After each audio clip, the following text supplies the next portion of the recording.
So today we're joined by a very special guest, Alan Kent, developer advocate at Google, previously Magento chief architect. Chief Alan, how are you? architect. I'm Chief, good. I always the thought it was chief. important to say with a deep voice because it made it sound more important. Chief. It does. It does. You got to say chief with a deep voice like that. Um, so how's it going? By the way, I first want to say on behalf of the entire Magento community, we miss you greatly, and also a hearty. Obviously, it's been a while now, but a hearty congratulations on the move to Google. But we do miss you. How's everything going with the transition to being to developer advocating at Google? It's been good. It's one of the things I've been learning, and apologize for the blower in the background. Hopefully that's the neighbors. Hopefully they'll be finished in a minute or two. Oh, it's not too bad. Okay, cool. It's annoying here though. No, it's been interesting. So the first couple of months is really sort of landing on the feet, understanding how Google works, understanding that it's just really one perfectly unified organization. No, it's not. Right hand always speaks to the left hand. Yeah. So many people there with so many projects going on that it's just impossible pretty well to coordinate. And it just seems to be part of the Google culture as well, is to, they encourage creativity. They encourage considering other ideas. And so, they frequently do have a couple of alternative strategies running in parallel just to see which one's going to work best. And they are more leading edge than others, and that's just the way Google works. Right. The culture of the different companies that's just the Google culture. Right. How big is Google now in terms of number of employees and number of products and services? You probably don't have the numbers to rattle off the top of your head, but well, I remember when I was looking around and going to the Google homepage and brought up the number of products, and I think it's got like 300 different icons or something or other. Right. There are a lot. I didn't realize, you bring up your Google menu item and, oh yeah, it's got that. And then you got the click and the more apps, and then another 100 pops up, and then you click the more apps again, and then it just goes crazy. Right. And I for the fun of it, I went through the icons and I said, which ones of these do I think could have some possible relevance to a commerce business? Right. And it was over 50%. Wow. So it doesn't mean they all should be used, but like Google Docs, well, that's a communication mechanism that could be useful. And so you go through it all and you sort of say, in terms of being related to a business, there's a lot. In fact, it probably was more like 75%, but maybe I was being over ambitious. Right. Number of staff, I don't know if that's official, but it's certainly in the many, many tens of thousands of full-time staff. So when I turned up for the onboarding session, I was sort of like, oh, I wonder how many people are going to be turning up to the onboarding session this week. And it was sort of like the queues out the door and get to this room, and I'm way up the back, can barely see the person at the front. And this was happening every single week. Wow. Shocking. Like just the sheer number of people there and the sheer number of people they're onboarding all the time is impressive. Yeah. I remember reading somewhere about their onboarding process and how, I can't remember the details, but it was just really impressive, the degree to which they've fine-tuned their onboarding so that they're making sure you're a right fit, you're in the right department, you can move from department, you're getting evaluated. I can't remember any of the details, but I just remember being really impressed by how finely tuned their onboarding process was. They have a lot of practice at it, but they do. They treat it seriously. It was almost like 2 weeks of classes you could attend, and it was great. Like they told you all sorts of things right up front. Right. They told you what you're not meant to talk about right up front, and then basically said, look, we want to keep everybody informed, but that relies on people being discreet. Because they want to encourage an open environment. But some things are sensitive. So it's sort of like trust the people, but not too much. Yeah. And so you work out of the Mountain View office, which has got to be an experience. Is it, do you alternate between massages and and different benefits of the office there every other day? What's that like? Um, so it's interesting. So no, I haven't got any massages. I think Ah, it's really up to what people want to. You get points, and so you can build up points and get some initial points. So yes, I probably could go off and get a massage, but I didn't really come for the perks. I came because of all the things that Google is doing in the commerce space, and to me, it felt from the outside a little bit too disconnected. So my personal passion is to try and help connect the dots a bit more, help connect the outside world. They gave me an option of what sort of role, and the one I picked was developer relations because I actually enjoy getting out there, talking to people. Um, I'm going to be start doing a lot more of that in the future. I just had to get my feet grounded at Google first, but talk to the people out in the real world, bring that feedback back to the internal teams, because some of the teams know a lot about commerce. And that was actually surprised me a little bit. But then a lot of teams had no idea. And so, there was one team saying, oh, we got this great example of how to collect credit card information over the web. And it's sort of like, have you ever heard of PCI conformance? And uh-huh. it turned out those particular people hadn't. Oh And so, wow. and so it was just a bad example they were using. They were just trying to be relevant to commerce, but they didn't have the commerce depth. So part of it is bringing different teams up to speed. And so I'm sort of like one of the people who's part of the bridge between the outside world and the inside world.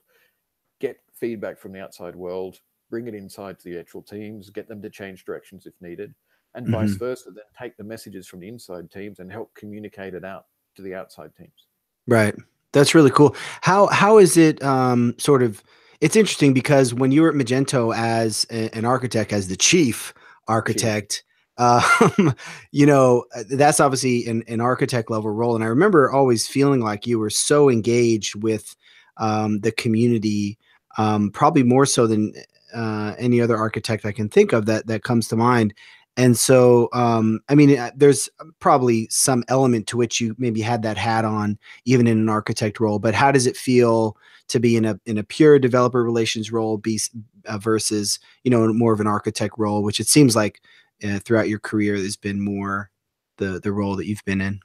Yeah, well, I think architecture is a lot about communication. Like somebody's like, what's the best definition of architecture? Hey, how about I ask you a question? Like in computer architecture, how would you define what architecture is? How would I define what architecture is? I guess I would define it as sort of designing the way that a system would work. And balancing out lots of different constraints. You're making me really nervous, as if I wasn't nervous enough, Alan. You're making me nervous here, putting me on the spot, but I appreciate it. That's a pretty good definition. So my favorite definition I've come across is architecture is design that matters. And so Hmm. the question is based on the context, what matters? And if it doesn't matter, you know, you're like, oh, does a sort algorithm matter? Which algorithm you pick? Well, if you've got 10 items to sort, no, it doesn't matter. Mm, hmm. But if you've got potentially a million items there and it's fundamental to the user interface, then it does matter. And so to me, architecture is trying to work out what parts of the design matter versus what you just leave to other people. And Hmm. it's also a lot of it is, and the higher up you go, is really about coordination and communication. Because the Magento team got lots of smart people. Hmm. It's frequently a matter about getting them all to work together so there's a unified message at the end of the day, that it all fits together well at the end of the day. that Hmm. that's frequently what the higher level architecture is about. But if you don't really understand the points, so if you don't get in there and get your hands on, which I often do behind the scenes, like I tinker. Um, um, I'm not very good at self promotion sometimes, so I don't really care about getting up in front of lots of people and sort of saying, "Oh yes, I designed this." I'm quite happy talking to people behind the scenes, and I like seeing people grow. So trying to talk to them, make sure they know what's going on, guiding them through the process, letting them tackle the problems, to me is that's how people grow. I actually really enjoy that side of things. This is possibly my own personal mentality. Hmm.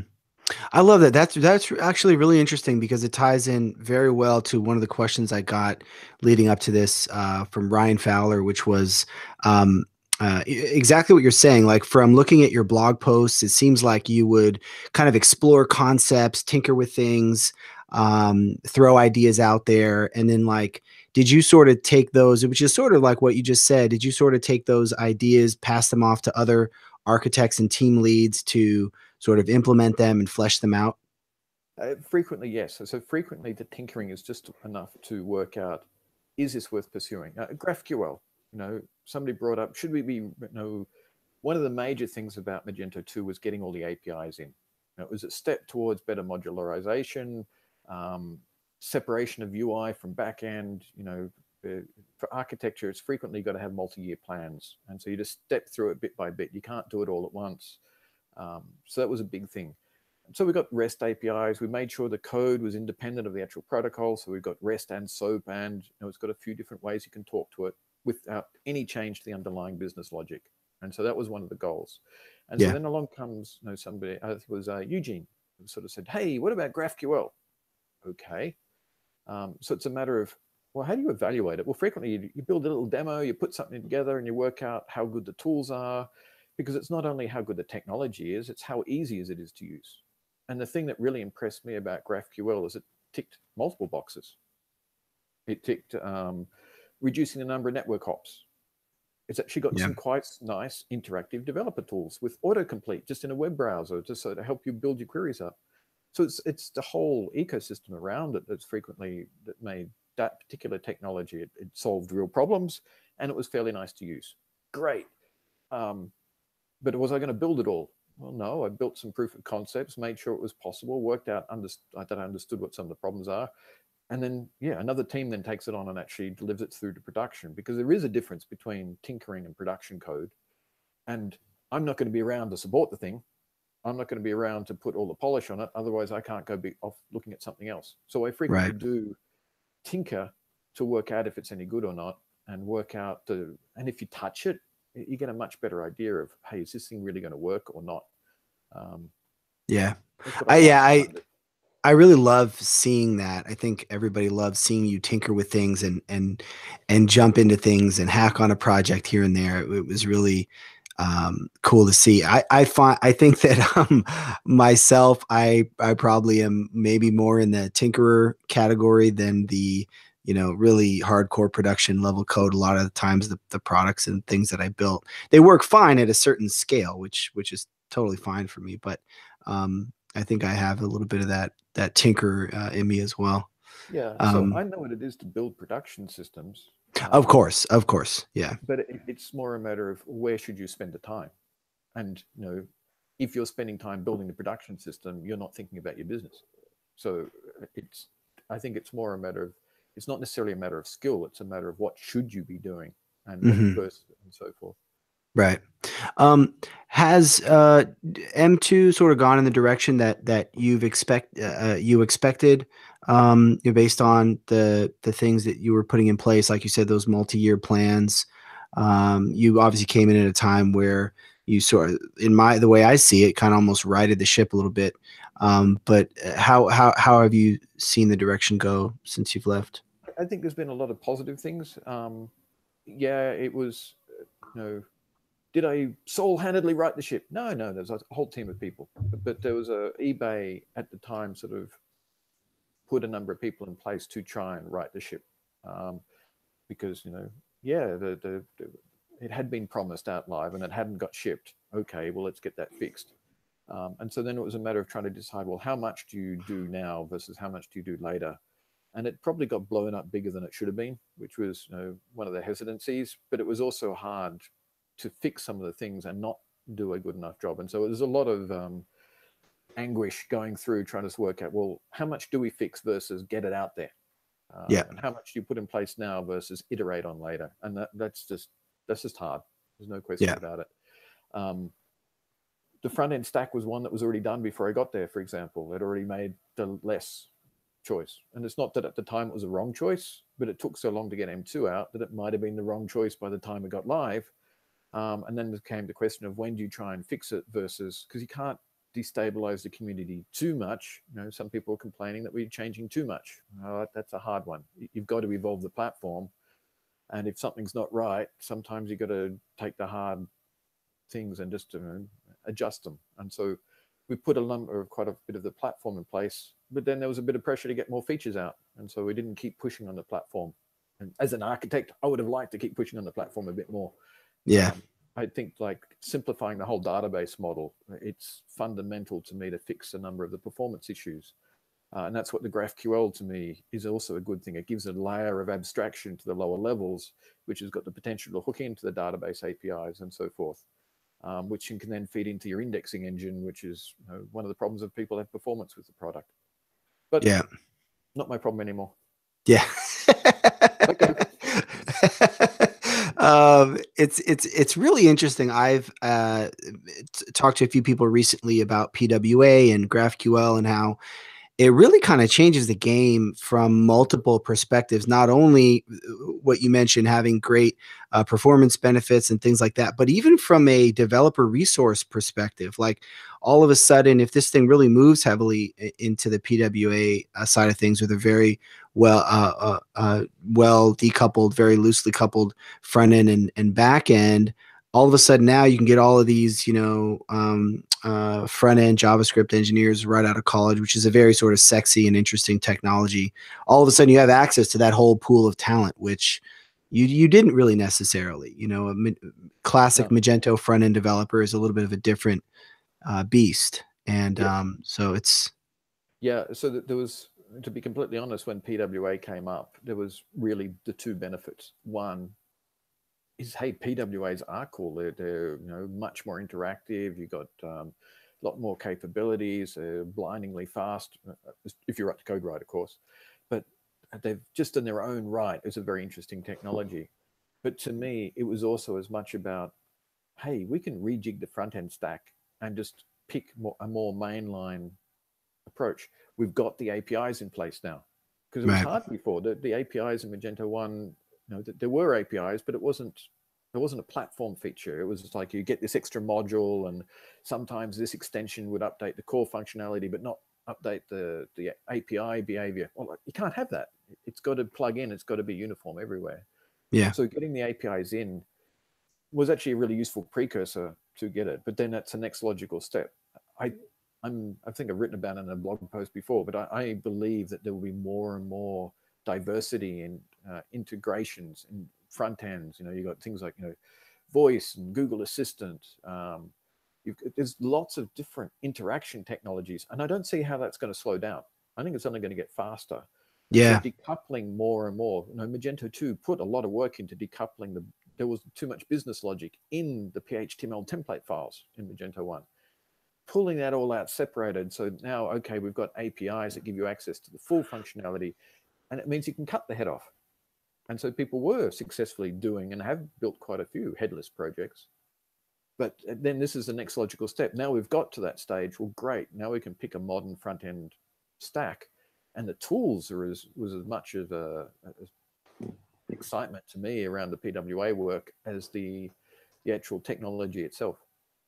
Yeah, I thought it was you talked you mentioned briefly how there's the blog post you had written on I did a little bit of a deep dive trying to get ready for this on the different technologies and sort of media that there are. There's VR, there's AR, there's mobile, web, voice, and I think your blog post the future of commerce, one of the ideas you had in there I thought was really interesting was this idea that maybe the future isn't so much as a merchant, let's tick every single box. Let's get our AR, let's get our VR, let's get our mobile app and our website, but more so really understanding what do you represent as a brand and what are the technologies in the media that make sense for you. Are you IKEA? Okay, maybe AR makes a ton of sense.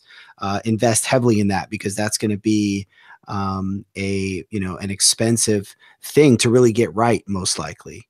I thought that idea was really interesting. Yeah, and I'm not the only one saying it, by the way. But yeah, I truly believe that if you just do like, should you have a chat bot? Well, wrong question. What's your business problem? Where Mm-hmm. are you not satisfying customer needs? Where are you not getting cost efficiencies in your business? And then pick a technology that can best solve that problem. So, furniture. Well, hey, it turns out to be a really great experience to drop furniture in and try it out in your home room. That's a real problem people have. Like, if I go off and want to get a new sofa, Will it look good in the room? Will it fit in the room? Well, I can go off to an IKEA store or whatever, and I look at the furniture there, but I still don't know how it's going to really feel in my room. I sketch out a floor plan, and I roughly sort of know the right measurements. But uh, so that's addressing a real problem. Um, should they have a chatbot? Well, it can help with customer support because you can have less people trying to man the phone doing dumb calls if they're just trying to work out where their order is up to or something or other. So it really is a matter of, I really believe that, yeah, should everybody be doing all of it? Well, no, you don't need all of it. You need to work Yeah. out your business problems. Your brand has got to flow through those experience. And if you're all about customer support, then you should have a great customer support story. If you're all about cheap prices and you just want people to find you quickly, then you should be picking the technology that helps you find quickly on search. Yeah. Pick the technology that suits your business. Yeah. Nobody can afford to do them all. Right. Right. Well, with the exception of maybe like the $1 billion companies. And Yeah. yeah, Even then, it's it's not like they have infinite IT budgets. It's just not the case. If they might have bigger IT budgets, but you're not going to get the return out of all these investments. So right. what's the point of doing it if it's not actually giving you value at the end of the day? You're just creating more maintenance and more things you have Yeah. to look after. Yeah, it's funny, like even in the context of like the Adobe acquisition and the Microsoft acquisition, a lot of times the sort of argument is that, hey, we're going to have access to more funds that are going to allow us to grow faster and do more and stuff like that. And of course, to a certain extent, that's true. But I think I was listening to a podcast. It might have been with the founders of Stripe recently, where they were talking about how yeah, people are trying to figure out how to take money and turn it into innovation. That's basically what the entire VC industry is, but it's complicated. Sometimes, money doesn't exactly get converted into innovation as efficiently as you'd like. And sometimes there's something about the people or the team or the organization building it that's sort of unique or magical. And so, I don't know. I'm not always convinced by that argument that, I, I, now, it can be true at times, but I actually think the greater value is synergies. It's sort of like if I've got some product that now, because we're part of the same team, we can talk more openly, more deeply. We can do deeper integrations. We can end up with a better experience. Adobe got some really impressive marketing tools and web delivery, digital experience tools and yeah. creative tools, and all that's really great. But they don't have a fantastic commerce backend. And so there's, Magento is going to be able to get into markets that it couldn't get into before. It'll be taken more seriously as a result. So it's those sorts of synergies that I see as the real value. Do I expect after paying a whole bucket load of money for Magento, they will then dump the same bucket load of money into development? Right. No, I don't really expect that. I think there'll be it, and I don't think that's really where the value is. I think the real value that comes about is getting products aligned better, making them work better together, getting things into markets that it wasn't before. That I think is the real value. Yeah. Um, Thoughts on the Microsoft GitHub acquisition? I haven't really thought about that one very much. There seems to be acquisitions going on all around the place. Some of them I don't fully understand, but I haven't really thought about. Um, I'm sure it's just because GitHub was such a cash cow that that's why Microsoft. No, You but think? I've actually been pretty impressed with Microsoft over recent years. Yeah. Some people may agree or disagree. There used to be these violent, religious wars, but I was looking at some hardware recently, like the Microsoft Surface Studio, that great big screen, and it's a really nice machine.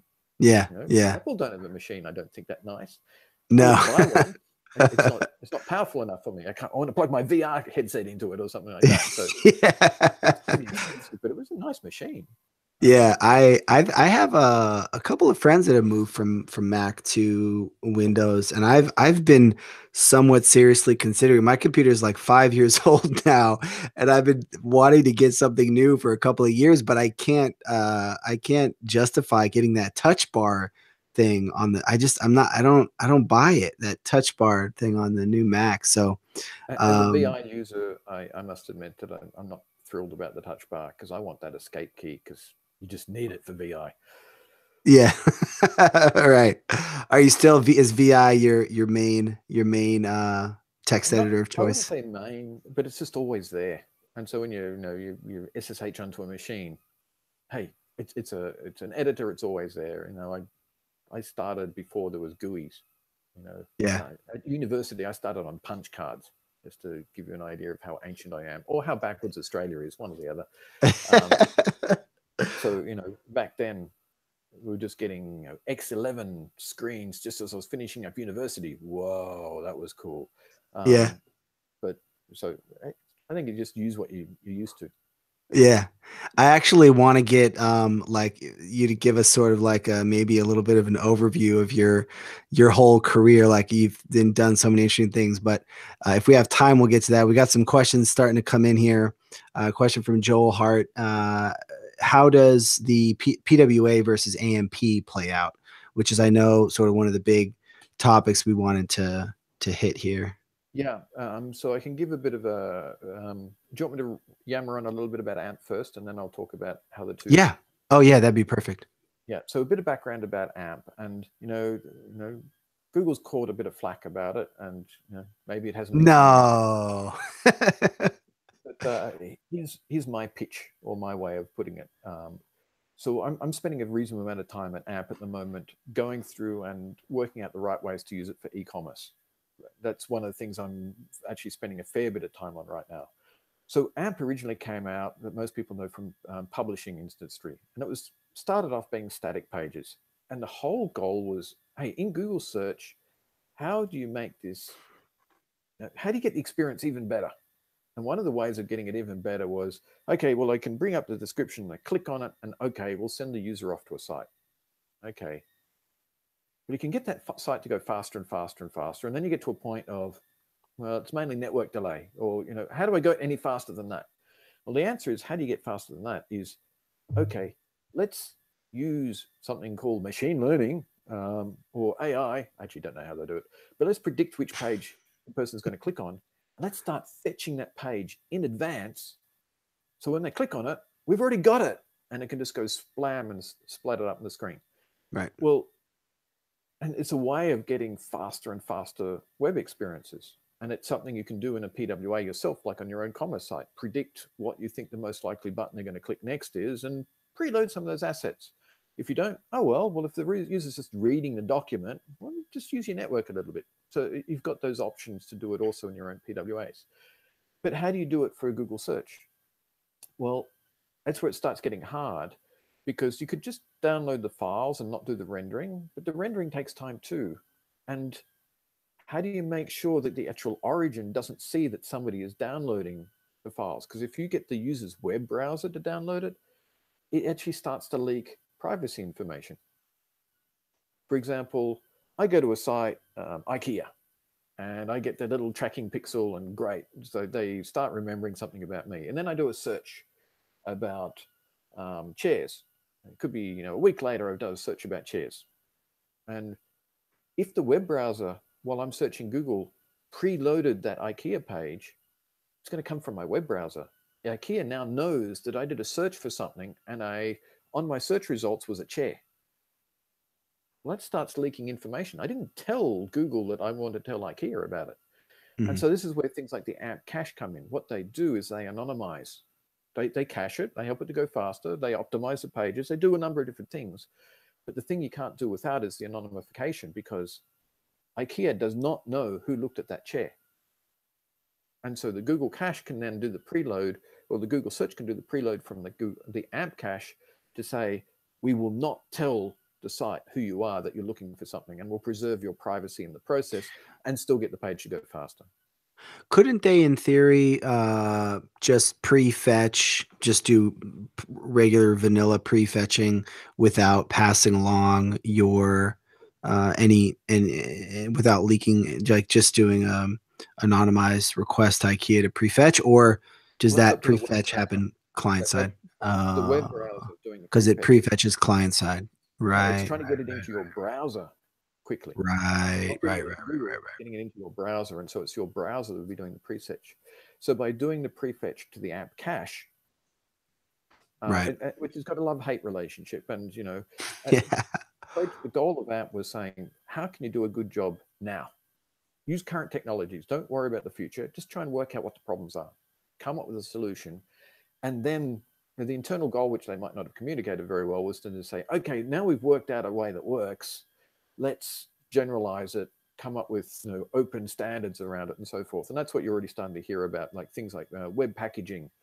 The whole idea of saying, okay, well, if I can get content from the origin and I can cache it, but signed by the origins thing, then a browser can bring it up, even though it's fetched out of a cache, and say, this came from the origin because it's signed by the origin. And so these are the new, you know, standards that are now evolving, and, you know, app has been invaluable to solving some of those problems. Like it's got real world experience to work out what are the real problems, what are not the problems, Yeah. while delivering a solution today that works. Yeah. So is it Google trying to take over the web? No, it's Google trying to speed up the web, learning along the way. And if Yeah. things weren't communicated well, oh well, we'll try and learn and do better, and so forth. But there is Yeah. a longer term plan. There are quite a few things, and a lot of lessons have been learned about what's worked and what's not worked to speed up a page. You know, make sure your Yeah. JavaScript doesn't block the render pipeline, and hey, if you can Right. inline a small amount of CSS, overall that works better.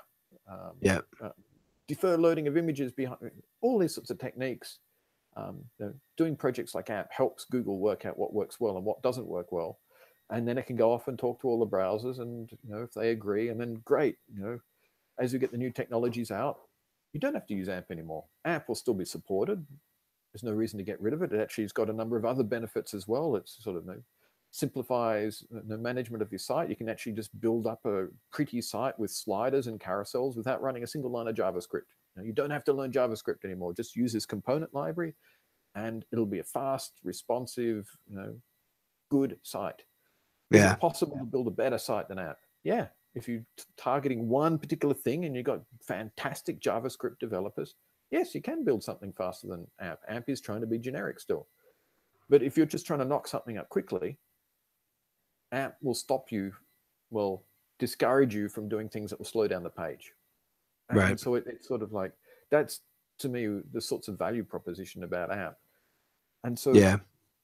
I then know as that you, as a user, like, I love it. I mean, I mean, you know, if I'm searching for something and I land on a page that's AMP, it just, I'm looking, like you were talking about, you know, how it started with publishing, and that's sort of one of the key use cases. I can't stand, you know, all, you know, media websites, right? They've got so many, they're so heavy. They're so, I love getting that quick lean did you, page that comes did up, you see gets that you right to the content. Was it GPDR, USA Today site, and what they, could you remember that I tweet that was, I don't know if I saw that something GDPR related to USA yeah. Today. And so USA Today, I don't know the reason, but they didn't get all the tracking stuff sorted out with all the acceptance, so they turned it off on the European site, and Yeah. Oh, okay. Yeah, yeah, yeah. I think I did see 5.2 that. megabyte page went down to 500K after they turned off tracking and ads. Wow. It's sort of like, and yeah, no, guess what? It goes a bit faster. Yeah. Um, Who'd have thunk it? Who'd have And I thought? mean, they have to support their business model, of course. Actually, how does AMP support advertising at all? For Absolutely. I mean, you couldn't possibly do it without it. And so a lot of the That's what I work figured. is now working out, like, you know, and multiple fronts. So part of it is the analytics and tracking, and trying to work out, well, how do you do tracking without slowing down the user experience? Because, okay, tracking is important. You got to have it. Um, and there's no work going on right now is around trying to parallelize the tracking. So in order to show the user the content, but do the tracking in parallel.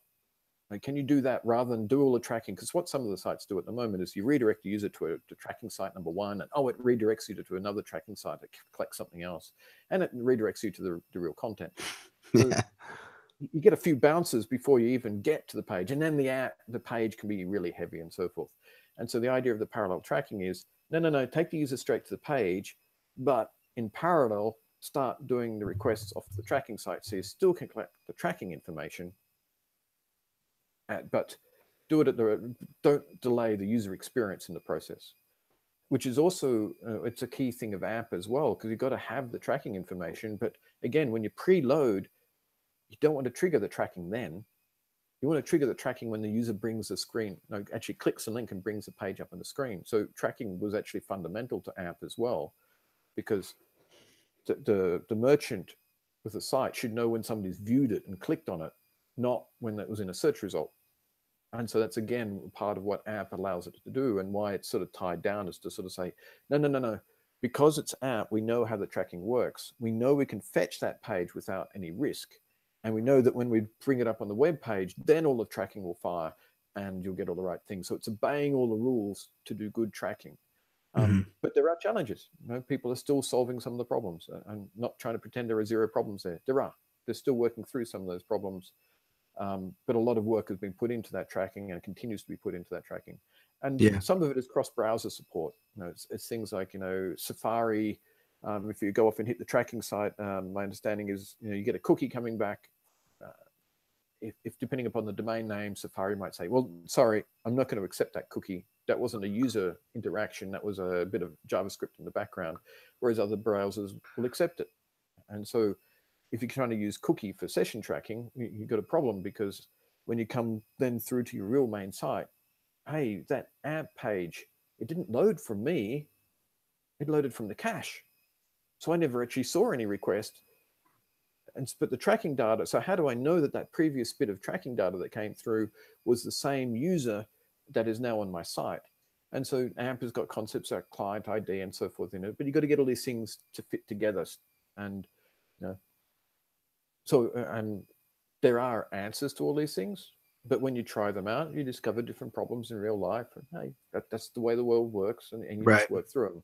So you can either take the approach of don't release anything until it's 100% perfect, or you can get out there, you try things, you learn from it, and get real world experience. And you just try and do the best job you can, and then you iterate on it, and you keep working, and you keep working, and you find the partners who are willing to take that slight more leading edge risk, because, well, they get benefit out of it. You get lightning fast page loads. Well, hey, guess what? A whole lot of people have found that increases their conversion rates, increases their engagement rates, and a whole lot of things. But any new technology, there's risk, and Google, and part of my role is getting out there, talking to a number of these people. I'm not the only one doing it, obviously. Collect that feedback, bring it back to the core teams. So I go off and talk to the core teams and said, hey, I found out about this one. I had a hackathon yesterday up in San Francisco with using AMP for landing pages for AdWords, because, hey, if you get the ad come up faster, that's a good experience. Makes perfect sense. Yeah. So what are some of the challenges? And so people were trying to adopt it onto their current sites. And, some of the problems are technology problems. It's not AMP. It was, well, I've got this current site. I'm not quite sure how to merge that technology in. Or I've got this current site and they want it to look exactly the same. Or we've got our branding guidelines. How do you make the AMP toolkit behave like that? So you just work through these different problems. Yeah. And that's why there's lots of little hackathons going on all around the place. Yeah, it's interesting. It's kind of like there's this dilemma of, like there's all these ways that, like you said, there's some fundamental things that independent websites just can't do, like such as network speed and prefetching and things like that. But even among the things that they can do, I think about some of the things I run into in the Magento space with people that are on older versions and they've got slower websites, and you pull them up on a Google page speed test and you go, man, you guys have some work to do. And then you tell them what it's going to cost, because like you said, you need to have some talented front end engineers to speed some of these things up. And sometimes it's not economical for them. So there's this dilemma of, hey, the web should be independent. There shouldn't be this one monolithic site that's sort of running, hosting all the content. And yet at the same time, some of these things, it's like, well, it's so much easier for them to just kind of fix it on their end. Like, hey, like we can host this. We can just fix, not that everything is fixed, but like, we can make this thing run fast and give you a set of tools that you can use that you're not going to shoot yourself in the foot. So it's an interesting dilemma.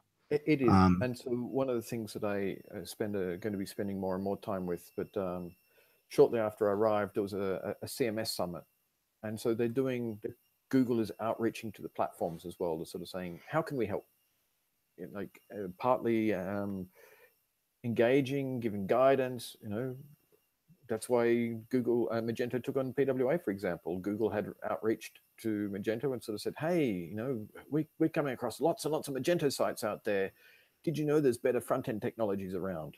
And that's how the conversation started off. And, that they provided a lot more information about how you can go about doing it. And uh, I don't know if you know Rowan Merewood, but he's spending quite a bit of time with James, and they sync up and exchange ideas, and there's a constant ongoing conversation between the two organizations.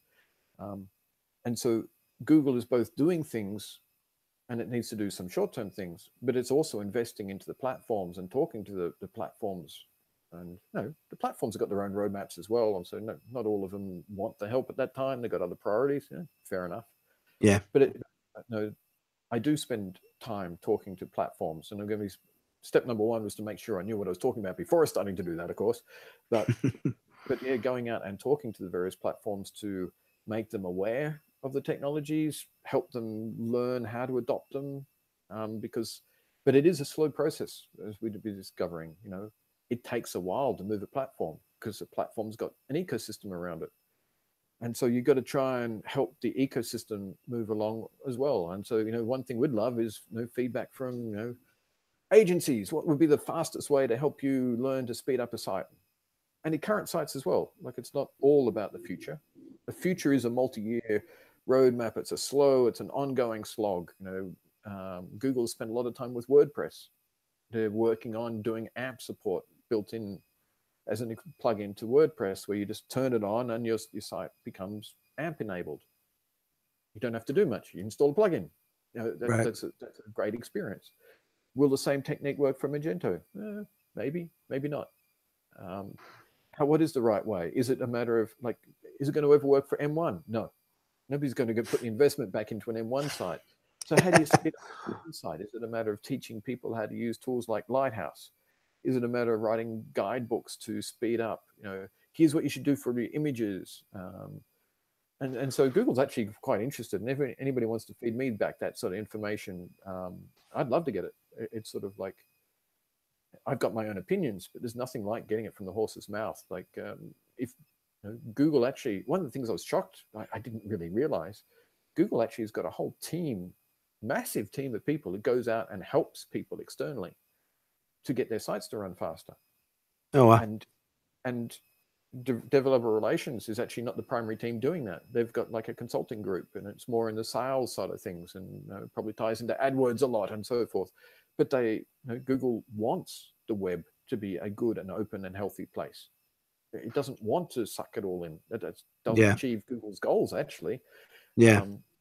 It's not what Google wants to do. It was just simply a way of getting something up and going right now, today. It works. Once you can get it so that it can trust other caches and make sure that content obeys certain rules, and it's not going to slow down the queue, because it can't just prefetch any old page. One, you got the privacy problem, and two, there's a risk that JavaScript is doing a bad thing, and then it will slow down the search page.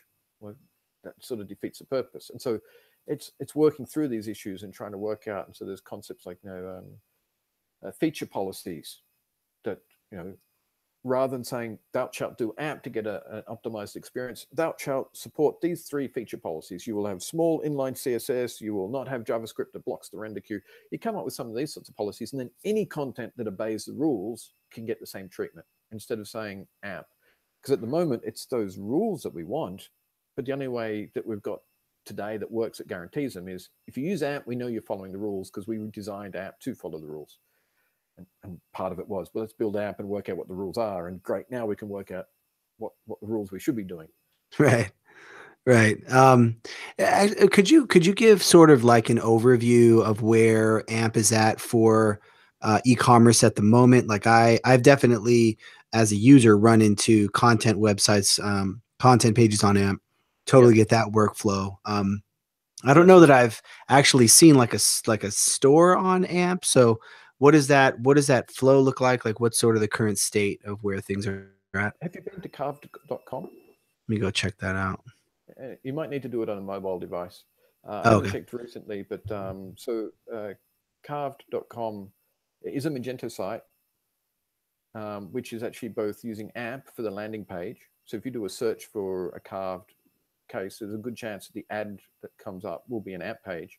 And then when you click on it and go through to the site, it's a PWA. Oh, nice. And so, you know, it's quite a nice site. And it's not the only one around, but that's, you know, there are sites already doing this today. And so to have people built the whole experience of the site all being AMP, well, I haven't heard so many of them. It is definitely got some real benefits, and it's one of the ones I'm sort of exploring at the moment. But the reality of the real world is frequently, I've got a site. How do I get AMP added to my site? And so if you're just adding AMP to the site, that's where things like paired landing pages to say, okay, I'm going to create a page. I don't want to touch the whole site. I don't want to rebuild the whole site. I just want to try this out. I'll get a paired landing page up and going. I'm going to make it look like my main site, but I should be able to have that in AMP. And so a lot of people are doing that. And that gets you the first load from Google search to your site to be much faster. And so they can click on it. But then how do I get, oh, but I want to pick the colors. Do I have to click and go to another page before I can start interacting? And so what AMP has added over time, and it's like a year or two ago now, it's not like new, they've got a lot more interactivity. You can now do things like pick colors, and it will do a dynamic refresh of an API call and get back the data and refresh the page so it changes all the images over. But it's not full JavaScript. They've got their own language built into it to stop you from doing anything that's going to risk the page. And they're looking at JavaScript. They're looking now to sort of say, hey, can we loosen up the restrictions and still give people more flexibility? And so it's not like AMP is a dead project. It's static. They're adding more and more and more components to it all the time. There's built-in carousels. Just say AMP carousel, throw all the things in the carousel, and great, you got a carousel. It can do all the swiping. You stick a few attributes onto it, and you can control it. You can do check boxes and radio buttons, and you can click buttons and reload state from the server and dynamically refresh the page. It's all that's all there, and so you can do a lot of it. But then there are still little gaps. Like, okay, how do I display what my cart is? And it's not that the technology doesn't support it, but you need to glue it into your current site. And so if I'm going to do an add to cart button, that's where it gets a little bit more work. Right. And so the sorts of things, part of the things that I'm going to be potentially looking at is like, okay, well, how do you do a landing page for AMP and then make add to cart work nicely? Or is the better solution change your product page to be AMP conformant?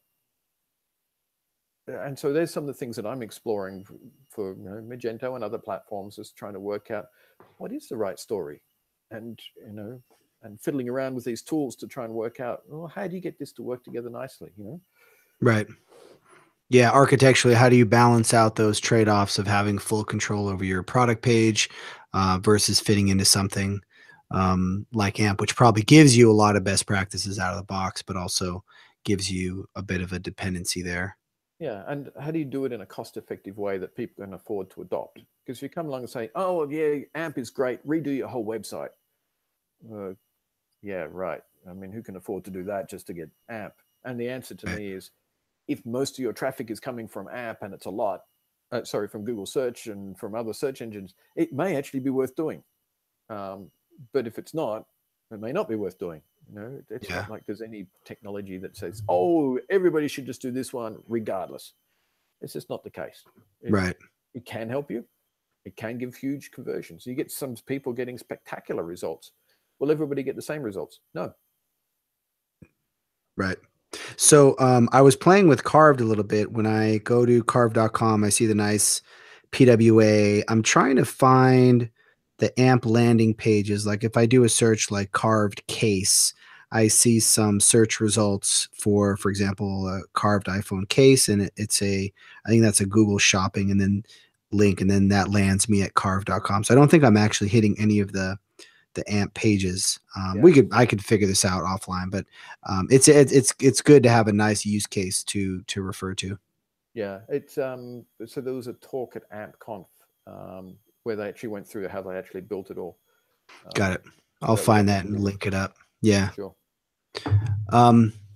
So then, so that was, yeah. So that's a great overview of kind of where AMP is at overall. It sounds like maybe most of the time you're maybe thinking more about having your landing pages, maybe from ads or different things like that, land on your AMP pages.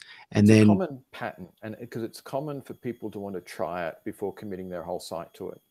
Um, it's got problems though, and so this is one of the areas that personally I'm sort of digging into a bit more, is to try and work out the right story. Because one of the bits of feedback we got was, oh great, I've got two versions of my page now to maintain. right. How do I do it with just one? And so it may be then that what I'm starting to do is look at some of the e-commerce platforms and saying, hey, this platform, you can convert your main page to app. This platform, well, it's a bit of a pain. So it's probably better just to stay with a paired landing page. And then, okay, well, how do we educate people on how to achieve it? Do we do some proof of concepts? Do we build a Magento theme? And there's different strategies we could use. And that's some of the things we're thinking through at the moment. So it's not like this is a finished area. Yeah. But lots of people are using AMP. Lots of people are getting success out of it.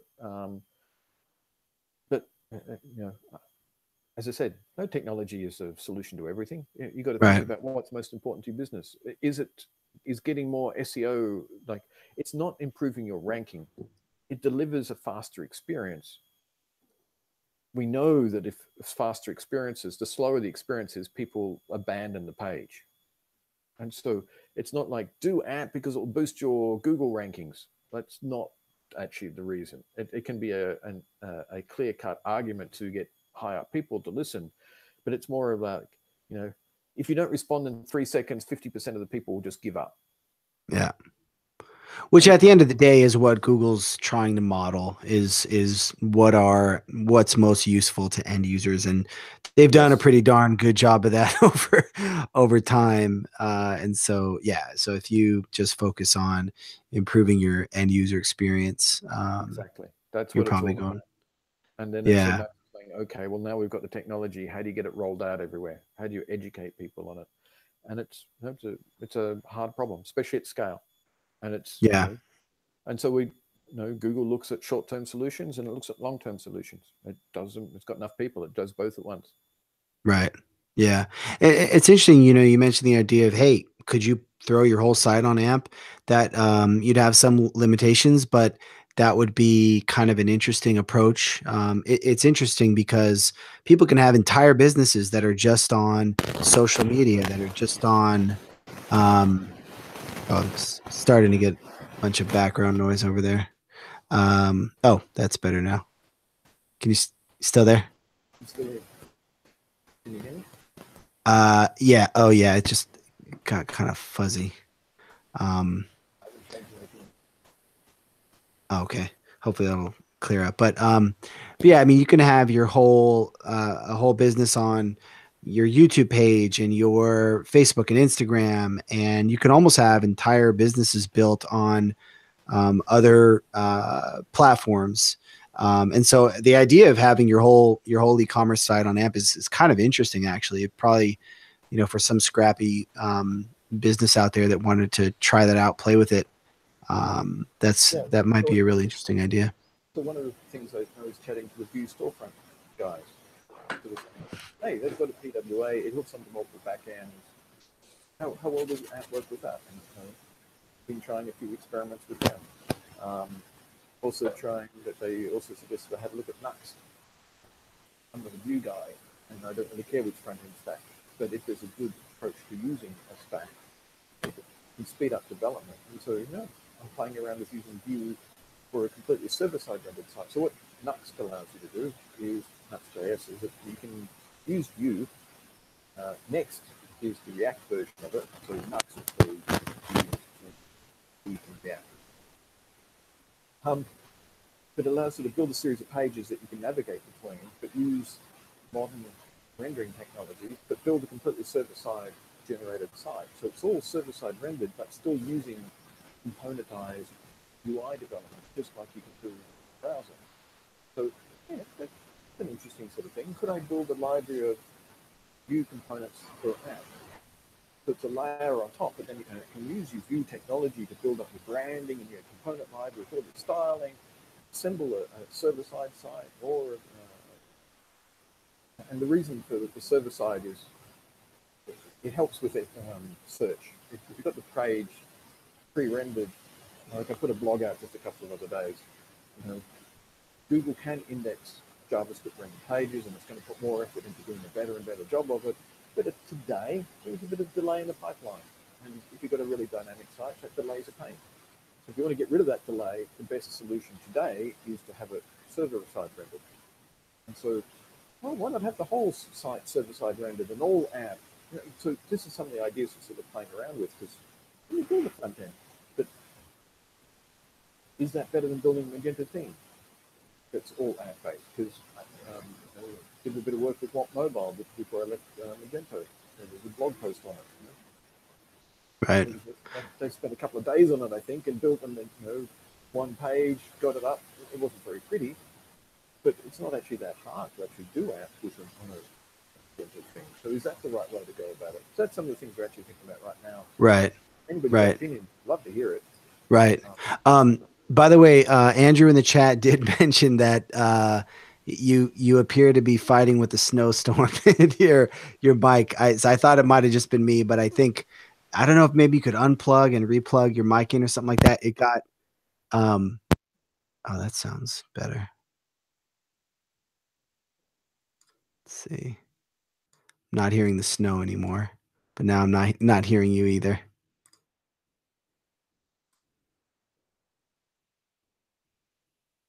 Nope, still not hearing anything.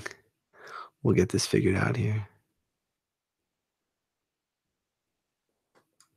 Still not hearing anything.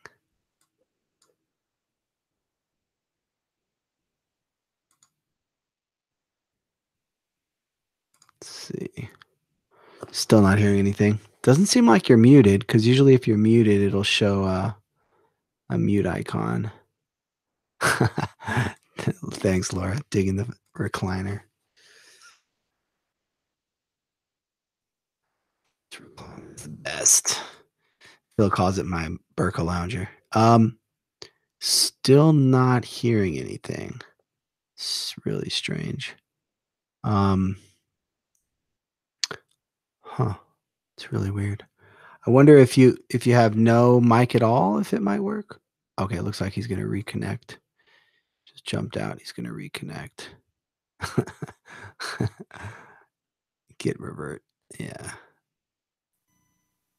Hey. I heard something, but I'm not hearing you now as I see you talking. Okay, now you're muted. Now it's showing me a mute icon. Okay, now the mute icon's gone. Still can't hear anything. Oh, I think I heard something. Hey. So I'm trying a different headset. Back. Oh, perfect. Okay, you sound great. Awesome. Yep. Rebooted, tried a different headset. Hopefully this works better. There we go. Yeah, that sounds actually amazing. So sorry about that. So sorry for my end. These Apple products, I don't know. What are you gonna do? So I can't remember where we were, but something about AMP. I think. Yeah, AMP is great. How's that to summarize things? No, I think AMP has got it's got its uses, and it's like the PWA. I think we started getting into integration, talking about Nuxt as a way of building. Actually build a complete site. So that's something I'm having a bit of a play with. So yeah, I dabble again, and part of it is trying to work out. Well, at the end of the day, if you can come up with a really clever technological solution that nobody can adopt, that's not particularly useful. Yeah. And so no, I'm very much interested in getting feedback of, for those who want to implement AMP, what is the best way? Would people find it more useful to have an AMP theme for Magento 1 or Magento 2? Would people find it better to have a separate gateway that talks APIs to the back end? You know, I'm very open, very interested to find out more. So that's great. That's really current. That's what I'm doing right now, is just sort of dabbling with some of these technologies to work out what's possible. Okay. Yeah, no, we'll definitely be pushing this out there and try to get you much feedback on that as we can. You said one phrase I wasn't quite sure what it was. You said a paired landing page. So one approach with AMP is to say, create a separate page. And so I don't touch my main site. I don't want to risk anything on my main site. I'm going to build a new page with a different URL. It might have /amp on the end, or .amp as part of the domain name, or something like that. And so Got it will it. be my new page. I can build that up. I can get it. I can test it. And great, when I'm convinced it's the right thing to do, I can send all my traffic to it instead for AdWords or however you want to organic search and so forth. And so the main page has a link to the AMP version, and the AMP version has a link to the canonical, the main page. And so that's how the two work together, and that's how the crawler. And so, for example, Got on it. desktop, you don't normally get mobile AMP pages coming up. It's more for mobile, accelerated mobile pages. Mobile pages. Yeah. Um, and it's just, but there's all sorts of ramifications of there. And long term, should we get it onto the desktop? Hey, interesting question. And do I have all the answers? No, I don't have all the answers. I don't control it all. I'm just a part of a big and large organization working through all these issues with teams of people behind it all. Yeah. What are the what are some of the results? And I know you're not like in the marketing department or anything, but what are some of the results that, like you mentioned, Carved or other merchants that are investing in getting on some of their pages, landing pages on Like AMP? AliExpress. To actually remember all the numbers, I probably should bring up a web browser, but there's a whole case studies site. But I can say on the internal mailing lists, I frequently see site X got double their conversion rates. So doubling is not shocking. I suspect it may depend upon how bad your site is at the moment. Yeah, If there's you've got always a that really great factor. site, you might get less benefit from it. But some sites have difficulties and challenges. One of the things I discovered that if you do a crappy AMP landing page, you don't get good results because UX does matter. Just in. Yeah, So absolutely. because some people sort of say, "Oh, I put up a quick AMP page and it doesn't look anything like this pretty or as well designed as the main site," and they say, "Oh, my results were terrible." Guess what? AMP is not going to solve UX. No, UX matters, speed matters. They both matter. There's not nice formulas to tell you, oh, UX matters 23% point better than speed. No, don't have that level of granularity of data at this stage, unfortunately. But speed, definitely, we know people give up on sites if speed is not there. No doubt about it. Got lots of metrics on that, but also know that if you do a crappy looking site, that like just on your main site, UX matters on your main site. How you lay out your page matters. Where the call to action buttons matters.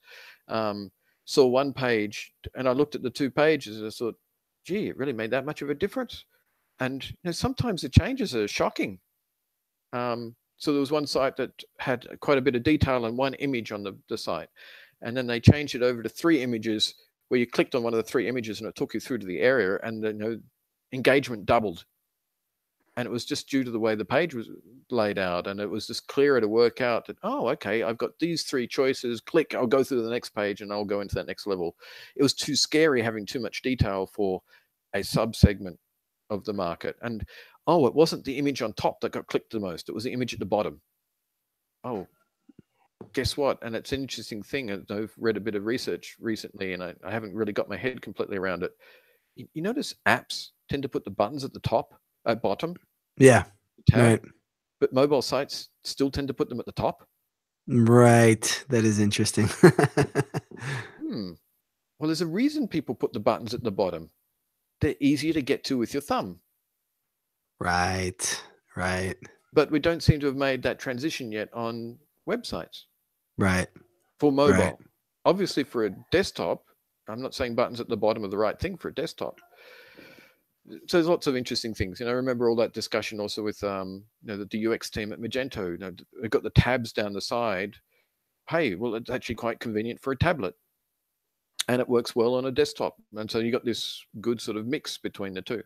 Hmm. Might not be the right thing for a mobile device. Well, guess Right. what? the admin interface probably wouldn't try on a mobile device. There's too much Right. data per page on it anyway. So Right. Right. Do you have full control over, or relatively full control over, like CSS within AMP? there are restrictions. So there are things you're not allowed to do in the CSS, but yes, it is HTML. It's a set of library of web components and a set of restrictions to say, and it's really sort of like, don't use your own JavaScript. You can mess it up too easily if you do the wrong JavaScript or block the page render. And it's all this cascading sort of thing. Like, oh, I've downloaded the HTML, I've started parsing, and it said, oh, I need a JavaScript library. Okay, well, go fetch that. Okay, I'll go fetch that. I got the library. Great. Oh, we've got to start executing it because I've got a bit of code on the page and I don't know whether it's safe to render yet. I'll go run to that code. Okay, go run that. Oh, it needs some more JavaScript. Okay, well, go fetch that other JavaScript. And you get Yeah. this cascading ripple. And so it's things like, no, try to avoid that. Try to load things asynchronously so it doesn't block the main render thread. And so I'm not saying you can get rid of everything, but it's really about minimizing it. And it's things like Google Fonts. Why does Google prefer you to point to their copy of the fonts? Because the cache is better. Right. A user goes to one site and then they go to another site. Hopefully the font's been used before. Well, then that will speed up that user's experience. Whereas if you keep copying all the fonts yourself, you don't get the caching benefit of fonts. So it Yeah. actually helps everybody. So there's a whole lot of things that they do put thought into a lot of these things. Right. Right. I'm Um, yammering all on over the place, but anyway. no, no, no. I'm really enjoying it. So the original question, PWA versus AMP, and So we've sort yes, of touched on. I go mean, back note to that one. yeah, you touched So on it a lot. You talked about the way Carve does it, where they've got the combination. But how do you think about that? so there's interesting patterns emerging. So what Carved did, for example, is they have their product pages being app pages, and you can think of it like as content. Here is the content that I'm displaying. And so when you land on one of those things, whenever you click a link and go off to somewhere else, you actually go to a PWA, and it's sort of like a shell concept. And so whenever it goes to display a product, it will actually fetch the AMP page as the content to drop within the PWA shell. And so the PWA does a whole lot of things itself. Like it might do the category navigation and the menus and so forth. But the AMP page is sort of like this content block. That's how they did it. Now, they're continually trying things. So what's on the site today, I don't know. I got this one from that AMP conf talk that they Yeah. did. Other people, somebody pointed out, like I got a blog out just recently and somebody pointed out, oh yeah, don't mix up PWA, React and so forth is not the only way to do PWA. Yeah, absolutely correct. I simplify at times because there's just so many ways you can obey all the rules of what a PWA is. It's an umbrella of a series of principles to use. It's not like a library. AMP is a library. It's something concrete you have to go use. PWA is a number of principles to then go off and follow. And so how do you get these two things to work together? Well, AMP is not very friendly towards client-side DOM tree manipulation at the moment. And so one of the questions is, should it be? And so AMP works really well on server-side render today. You can use it in a PWA. You just need to be careful. But it's trying to work out, well, should we go back and try and, because it does a whole lot of optimizations behind the scenes. It puts restrictions on your CSS to sort of say, no, not allowed to use that because it creates bad experiences. Like it slows down the render tree too much. There's not much it says not to use, but things like image. No, don't use the image tag. Use the AMP image tag, and thou shalt always specify dimensions for the aspect ratio. The layout engine works out the right size for this thing, and there is a bit of JavaScript there, but it works that out. Once it works it out, the page doesn't jump around. Those sites you go to and it starts bringing up a bit of text, and then you go to click on a link and suddenly the text jumps down because an image appears right in the middle there. Yeah. And sometimes it's an ad, and you go clicking that ad. Gee, I wonder about that one. Risky click of the day. So AMP is basically says, no. Don't want that sort of janking experience. Behind the scenes, it computes the layout of the page and optimizes it so it comes up fast. And then if the image takes a while to render, well, great, okay, that's fine. But don't do bad UX of having the page reshuffle itself around as it loads. And so it's put restrictions on how you do your page assembly, but it is still HTML. It's use div tags, use all these sorts of CSS and CSS styling and flows. They're just trying to stop you from doing things that can slow down the page render, that can make the page jump around. So there are restrictions, but they're there for a purpose. They're not just there because they say CSS bad. No, no, no. It is CSS. You have to write CSS. They're trying to get you to write small CSS to fit it into the page to be concise, because guess what? It makes the page faster. It avoids having to go fetch another URL to be able to render the page. And that's the whole goal. Get the page fast. Right. So Right. is there only one way to do PWA and app together? No, there's lots of different ways. It's really a matter of, to me, sort of trying to work out per platform, what's the right way for this platform to use these technologies together in a way that makes it easy to adopt, because you've got to think about the adoption effort, not just what is the best technical solution. And so, great, Magento's building a PWA studio. Fantastic. They're solving all the hard problems. You don't want every single e-commerce site to have to re-solve those problems. That's why the platform is doing it. Hey, View Storefront works today. It hooks up. You got the option if somebody wants to try it out. Yeah, go try it out. I don't have shares in them. It's just an open source project. But people should be deciding what makes sense for them. Has View Storefront got the Magento extension model solved? No, you got to build that whole thing by yourself. Whereas Magento, they're worrying about the ecosystem. They're trying to work out a good way to build all these tools so that everybody can play together. And to me, that's the whole value. I think there will be more and more integration, but that's the value of these platforms, is there's a whole lot of integrations pre-done. That's as much the value as the actual code base itself. It's sort of like people have tried hooking this product and that product together, and so they know how to do it. It's a solved problem. You've got less work to get your site up and going. That's the value of a platform and an ecosystem. It's that knowledge and that code pre-built. That's how it'll Yeah. work. Does is View Store? You mentioned, I think, that you were chatting with the View Storefront guys. I actually did an interview with Tom Carwalker recently. I think they recently hit their 1.0 general release. Yeah. Have they? Are they thinking about AMP? AMP? I'm saying AMP. We were chatting about it a little bit. There's no immediate plans there. I was actually having a go at trying to build a theme. It's also the first time I was learning Vue. So it's just sort of tinkering, and they were giving me a bit of a hand as it goes along. We're going to stay in contact, but it's not like, oh, next week we're launching AMP for View Storefront. No, it is a matter of experimentation.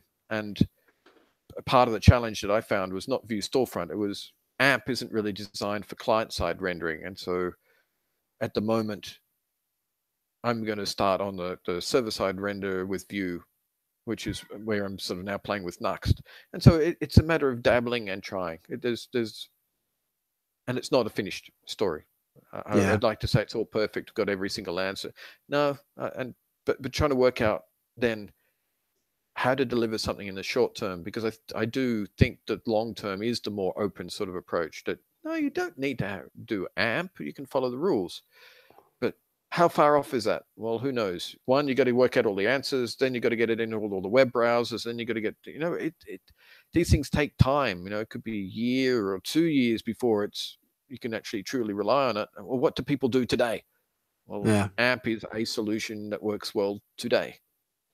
Yeah. And if you're not going to don't want to touch your site for 2 years, well, maybe you don't use AMP. You just come back and reconsider it later and work out what's around. Should PWA Studio use AMP? That's a really interesting question. When is PWA Studio going to be live? Because, hey, they've got to get the studio done. They've got to get all the pages converted across. They've got to get the extensions converted across. And then you've got to start getting sites being built.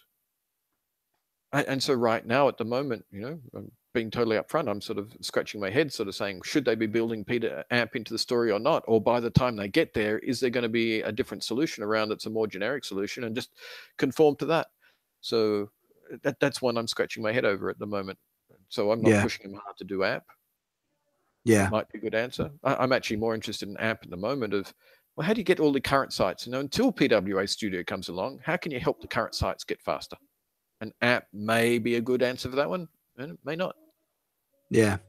What do you think is, I mean, we've talked a little bit about it, but for the kind of the 80% of the existing sites out there, which probably are on Magento 1 still, um, for that, large majority, what do you think are some of the quickest wins? I mean, maybe they start to throw up some of these paired landing pages.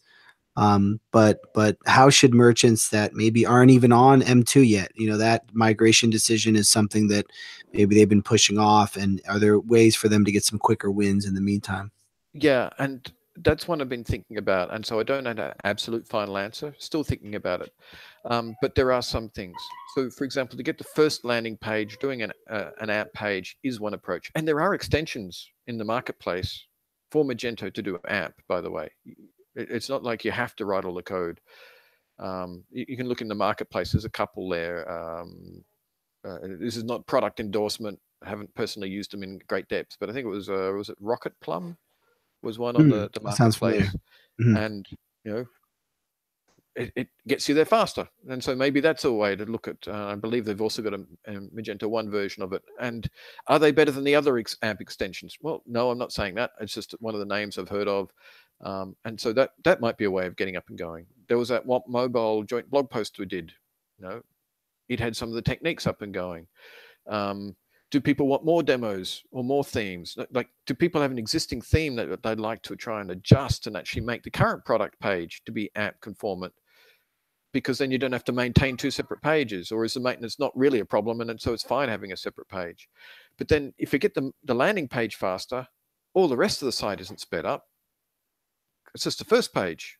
Are you then going to Right. still lose them on the subsequent pages? Well, if your site's too slow, you can still lose them afterwards. So, I'd actually be step one, actually normally be recommending, hey, try using Lighthouse.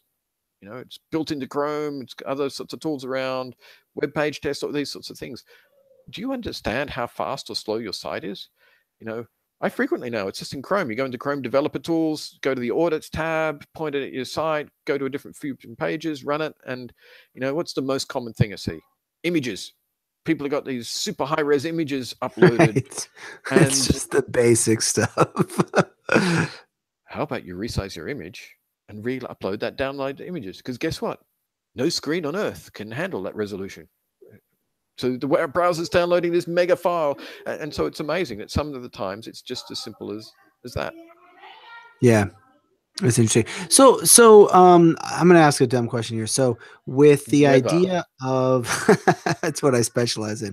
The idea of having, let's say they say, "Hey, I'm going to put my entire product page on AMP. I'm not going to do the two separate things. I want my product page entirely on AMP." And so, I understand the use case where somebody comes from Google, they do a search, they hit the AMP page from Google. That's going to take them to a Google hosted AMP page, right, of their product page. So there is And the AMP cache. So there is that cached version of it, but it's a read-through cache. Like it gets it from the origin, and uh, whenever you hit it, there's you can specify your time delay of how long you want it to live in the cache and all that sort of stuff. So it's like a CDN. oh, okay. So they can hit that page on mydomain.com/product, and then the same markup, the sort of AMP friendly markup and CSS and JavaScript, all that kind of stuff will render just fine within their Absolutely. browser. And then it's also viewed within the AMP cache. Okay, okay, got it, Yeah, got it, it's more like a CDN. You can go straight to the origin, and got it. you probably want to go straight to the origin if you're doing an email campaign and you're putting a link up, and your page will still go faster potentially if you've got a bad site with lots of blocking JavaScript and so forth. Your app page will still go faster without going anywhere near the app cache. And it's if your site has got bad practices in it, but it's not like all of them. If they've done a good job of the site, you won't get much benefit. Um, and the advantage of actually upgrading a current page and making it app conformant is I don't have to maintain two pages. Do you do it Totally. to every single page? Well, you could. If a page is slow and you find it app, it's sort of like, okay, well, I've got a block. It's like the cart. How do I do the cart? Should I do the cart versus app? And so there's some technical trickiness into it for UI concepts that spread across multiple pages. Do I do two versions of it, or do I try and merge it? And Carved talked about some of the tricks they did to actually get that to go faster in their talk. But it's not the only way of doing it. But But that's really where I actually think the value that Google may be able to provide is, hey, some agencies interested in working this area, and love to talk to them about, let's mock together some examples and write up some best practices and work out the easiest way to get something like this integrated in. Because, I'm not a Magento. I don't go right building themes for Magento storefronts, especially Magento 1. I mainly worked in Magento 2. So I'd love to work with people, and happy to sort of do some joint blog posts or anything like that for anybody interested. Awesome, awesome. How does Google Shopping tie into all of this? Oh, that's just a small little topic on the side. So Google Shopping, there's a number of different initiatives going on, and so one of the things you can do, if I talk about a number of different bits of flow, so there is one of the things you can do is with most people know about ads on Google, and so you can upload your inventory to Google through a product called Merchant Center. It can read it from feeds. You can also encode what's called structured data straight into your web pages, which has got a benefit that there's no risk of the feed and the page being out of sync, because Google checks some of those things and will start knocking pages out. Because but your feed said the price was $1, but the actual page when people go there says it's $5. Naughty, naughty, you shouldn't be doing that. So if you put the structured data straight on the page, you don't have that risk of syncing, because the page is where Google will get the data straight from. But sometimes it's easy to build a feed. Okay, understand that. It's a technology choice. Sometimes feeds are easy to integrate, or you've already got it, or third-party products do it. But sometimes there's a risk of, I put it on sale, that's why the price just dropped. So my page has gone down, but you haven't picked up the feed yet. And so you got these synchronization timing sort of issues that come up. But anyway, once you get it loaded up into Merchant Center, you can start doing things like ad campaigns. You can actually start saying, I want that thing listed in an ad campaign. But there's also other integrations with various shopping experiences. So some of the ads along the top are paid to get into the shopping experience. Well, it gets it from the same Merchant Center. So once you get your data into Merchant Center, and if you've got location information, well, guess what? You can start hooking into maps, because local search can start telling you where products are local to you. If you want those sorts of experiences, like find a restaurant near me, if it knows the location of the inventory, it can start doing and talking about products that are close to you. Now, these are continually evolving technologies. It's not like, oh, we've built something and nothing's ever changing. And so that's why I sort of have to hesitate a little bit. What's possible today may not be the same as what's possible tomorrow. And there's new things coming out that, I can't talk about.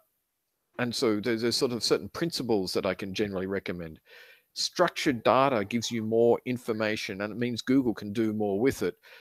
I can't promise when it will be used, but if I look at recipe information, that's one they have used. Podcast information is one they announced recently. If you put richer content, this structured data, so that Google can understand the meaning of all those fields rather than just being presentational HTML, then inline in the search results, when you do a recipe search, you can actually sort of put it puts a picture of the recipe, and it puts the cooking time underneath and the prep time. And so the search results in the search is now better quality. And the podcasts is something they've done recently. So you can actually play the podcast in the search results. Yeah. Well, and so there'll be more and more of this. The richer the data that's available in the structured data, the more it'll be able to do in the future. Hey, they're going to test it. They're going to work out what works well, what doesn't work out well. Hey, that's much easier if they've got data to test it with. And so there's a bit of a chicken and egg. Which one do you do first? But, they're constantly thinking about these sorts of things, of how to do it better. And so voice shopping. Well, there is a voice shopping experience. There is a form you can apply to get into the program online, because they're not opening it up to everybody instantly. They want to learn how to do it with a smaller number of players, do a good job, open it up wider over time. And can I tell you the timelines? No. Do you want to do your own experience today? Well, that's why I've been playing with the assistant. Some of the other posts I've been doing recently, like, how do I do a branded experience? I don't want a Google Voice experience personally. I want to have my voice. I want to have my Ronald McDonald the Clown, if I'm McDonald's, or whatever your iconic thing for your brand is.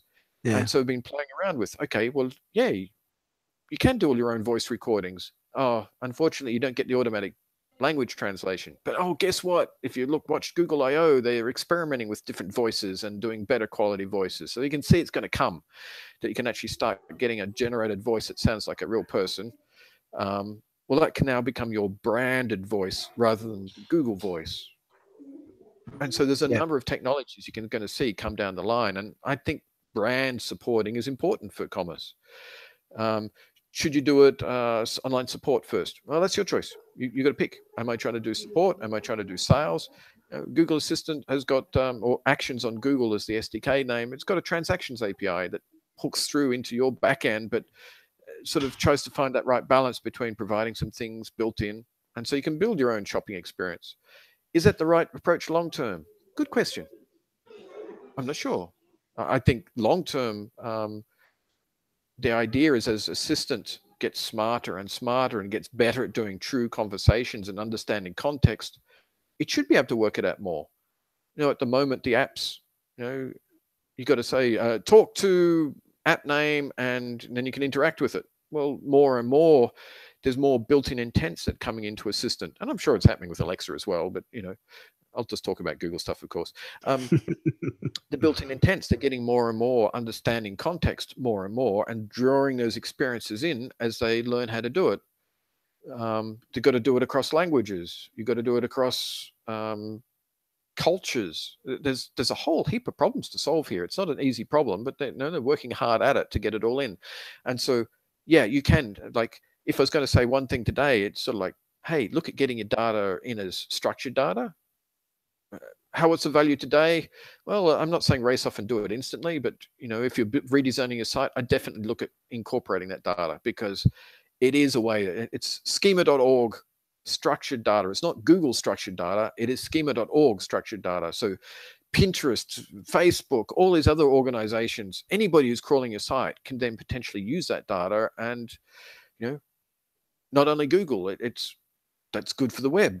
You can get Yeah. more engagement going on. It's not just like, if Google was doing their own one, I'd be a little bit more hesitant to recommend it. But no, this is just get data out there so people can crawl it and start doing cool things with your data that you hadn't imagined to bring more people through to your site. Hey, it's a Right. good thing. Yeah. Yeah. It's in terms of the structured data, is that just like getting, product attributes and different things like that Yes. within the schema.org kind of format on within like your markup on your product pages, that kind of thing? Yeah, and there's several ways to encode it. One way is just to use attributes in your HTML to say, oh, the content of this element is the price. The content of this element is the color. The Got content it. of this element is the title. Another way is to encode it as a little bit of JSON at the top of the page, which makes it a bit more easier and reliable to parse.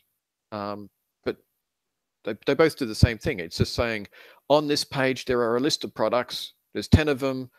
Product number one, here's the SKU, here's the order information, here's a link to it, here's the color, here's its price, here's the description. And it's in a way that another program can then, a crawler or something, can pick up and then do something with, because it knows that this is the price and here's the discounted and here's the, and so the schema.org has defined a whole lot of attributes about products. They define the entity of a product and all the attributes that schema.org understands. So if you use that markup, anybody who understands schema.org will be able to understand that markup rather than trying to scrape the page. Now, if you're terrified of your pages being scraped, it's not a good idea, because it is making your data easier for a machine to access and correctly interpret and then do something with. But there are cool things that become possible. Who wants to build a voice interface to their website in addition? Well, it's work. Yeah. I'd rather have somebody else build that one voice interface at the moment. So maybe somebody goes off and builds a online commerce mall and crawls a whole lot of pages. Well, maybe schema.org is a way of getting that data into that new product that somebody's gone off and built. Yeah. It's interesting because I've been kind of looking at voice and thinking that there's got to be some interesting applications there for e-commerce and kind of putting feelers out there, trying to understand what people are doing. And the whole product thing, search for products by voice, seems like something interesting. Obviously, like Alexa has that baked in nicely. My Alexa's turning on now. Has that baked in nicely to Amazon. But then I think like, well, how do independent merchants do that? Do they build their own app, like that seems like a mess. And then when I saw your post where you talked about how that's getting baked into Google Merchant Center, I didn't realize that, and I was like, oh, well, that actually makes perfect sense. That seems like And a I think great it direction. depends. I think of the filters on my fridge. I'd actually think in that case an app might make more sense because I go through to I actually don't know what the brand of the KitchenAid or whatever it is. If they know that I've bought a fridge off them, they know the model of my fridge. Why can't I just say, "Hey Google, ask KitchenAid to send me a new water filter," and done? Well, that might not make sense in a generic search. So it depends on the sort of search you're doing, because KitchenAid knows my brand of fridge and knows my address and knows all this data already. And so by doing something like that, and maybe they send a confirmation through to my phone, so I got to press a button so that nobody else, the kids, can't order new things at home. Or you've got to think through this whole interaction series. So it's not clear to me. I don't think anybody really knows, and I don't think there will be one experience. I think there'll be multiple experiences based on your business model. Are you a subscription business? Well, that's different than if I'm just selling things online. Am I selling lots of things cheap? Well, that's going to be different than if I'm selling Gucci handbags. There's differences in experiences. People need to think through what they want to be able to do. Um, but if you notice that blog post, I put up the code for my little app. I got doing something somewhat serious in like 1,000 lines of code. It depends what you're trying to do and what systems you need to hook through to. What's the APIs there? Now I'm going to make that longer, but it's not like 10,000 lines of code, and it depends on the richness of the experience you want. So I actually quite enjoyed it. I got that whole thing built by myself. I didn't need a team. Yeah. Fun. Yeah, actually, I was gonna say maybe you could give just a brief overview of that Google Assistant app that you built, that you talked Yeah. about in So the blog post. so I built it around a little project I'm doing it myself on my own. So this thing actually is for doing Bible verses, and it comes up and tells you a different Bible verse. And I've been having a bit of fun with animation because I was trying to actually get video animated and characters into it, and I can't quite do that yet. Because I wanted to do an animated character with the voice and make it a bit more engaging. Nice. Hopefully that'll come along soon. So I bring up the picture of the character, and I've got the voice recording in that particular character's voice, and they say a little Bible verse. But the thought was, well, how do you engage with a commerce site? I just used that because I had it as a sample data. How do you engage with a commerce site and have a branded experience? Maybe it's instructional videos on your product. And so I have it hooked up so that it demonstrates that you can show me instructional video. Well, it sort of says, show me episode 3. But you can say, show me instructional video for and the product name. And if you've registered your product in the past, you can just say, show me the tips and tricks video. And it will link you off to a YouTube thing. So it's sort of like it's an engagement sort of way. So, and this is also where I think about things like AR and so forth is, the interesting things is if you've got a complex product, will it help you understand, point it at your product and show you where the buttons are to press next? Click here and do this. And you get this superimposed image showing you what to actually do. Oh, here's how you lift the thing up to put the new coffee in. I think they're going to be the interesting sorts of uses of these different technologies, is trying to work out, but it should be driven from a business need. If people are having trouble learning how to use your product, how can they engage in it? If you need to remember something about them, how do you remember that? And you've got to fit this together. So I'm not saying voice is going to be a solution to everything. I think voice purchasing without a screen, if I'm browsing for a new product, it sounds like a torture. Pull my Yeah. fingernails out now, please. I Yeah. can't see what you're talking about. You've got to have a screen. You've got to be able to see the thing. Or, Unless it's so like toothpaste or, mouthwash if or, you know the product, yeah. yeah. If I'm reordering piece of cake, Yeah. and so, but I think people are still discovering the right way to do some of these experiences. I'm not saying that people don't know anything, but I don't think people know everything yet. Yeah. And it's a matter of understanding for your brand, is there something specialized that you want to do? Was chatting to someone yesterday, and it was a car part or auto parts, and they talked about the sheer number of products they have and category hierarchies with 1,000 things underneath a category item. Well, guess what? I don't want you to do a voice interface that lists all the subcategories. It iterates through all the 1,000 items. Did you mean this? So is it possible to do a generic shopping experience with category browse? I don't know. That's where you might need customized experiences to sort of say, on voice, I do want to allow it because anybody in the, somebody out in the field can do it, and it's easier with a voice interface for somebody who's trying to fix a forklift, and they just want to start using the voice and say, oh yeah, I got a brand XXYZ forklift and it's got a broken wheel. What do I need? And it Yeah. can start listing out some of the parts, and it might be using a combination of pictures like, yeah, is this really the forklift you got, and show a picture on your phone. Well, great. But that voice interaction just makes it easier than going tap tap tap on this microscopic little keyboard. Yeah. Well, maybe that does need a dedicated experience, and the more complicated the experience, obviously it's going to need more code. But it's driven from a business problem. Are most of your people ordering your parts out on the field? Well, how do they recognize the thing? Do they not know where to find the serial number? Okay, well then try vision recognition, hook it into something like Google Lens or something so they can take a picture of it, and it says, oh, I can tell you what that one is because I've got vision recognition and I work it out for you. So but you need to think about your business problems for your site. And the more merchants you talk to, the more you realize, yeah, some people are just selling products online. But gee, there's so many people doing so much more, and they understand their business and they understand the problems they're going through. And I think more and more technology should be used to solve their problems, not just talk about technology in isolation. Yeah. Yeah. It's interesting with the voice apps. Like, I think I read somewhere that something like 80% or 90% of users that install like a third party, let's say, um, Alexa app or Google Home app or something. Alexa's turning on. Like 80 or 90% of them don't return to use the app. And I thought about how I had installed a bunch of, this one day I installed some different apps for playing games with the kids. And it was really fun. They had some games that tell you to like do things like an animal and different animals, monkeys and stuff. But then the next day you forget what the name what and by nature of voice, it's not like you can look at your desktop and see the thing you installed yesterday and click on it. You have to remember what that voice command is. You just forget. So a lot of people, some very high percentage of people, sort of bounce Yeah. as repeat users. So you can do like things are still being worked on. The things like there's push notifications people are trying out, and Assistant has got push notifications. And I worked out that, oh, hang on, I enrolled as the app for kids.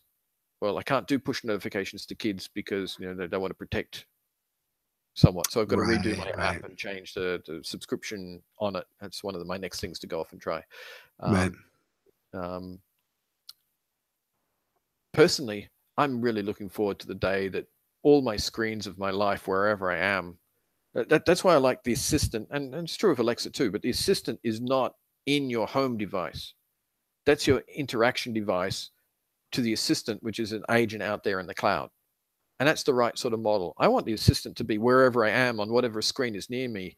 I want my main TV to come up when I'm looking for products because I want to really see that image well and play the videos or whatever informational videos up there. So Mhm. it's a matter of trying to work out how do I cross sessions across devices? Well, there's APIs for that at the moment, but they're not perfect yet. They're getting better. They're learning. They get feedback, and they keep iterating on all this technology. So I think it really is the beginning of a lot of these technologies, and people are going to learn things like that. And I could well believe that next time I talk to Google Home, if I program it up right, I'll turn my TV on and I'll bring up my history of different sessions, and so I can do my history that way. Because voice is not perfect for everything. Voice is not great for great big long lists. It's good for a conversation. It's good for, and they're not particularly good conversations at the moment, but trying to get to that next stage, everybody's working on these problems, and they're going to get better and better and better as they understand, as they remember context and so forth. But why shouldn't it remember? Oh, let's play an animal game. Well, I haven't actually tried it. Will the device come back and say, "Oh, you tried this game before. Do you want to try that one again?"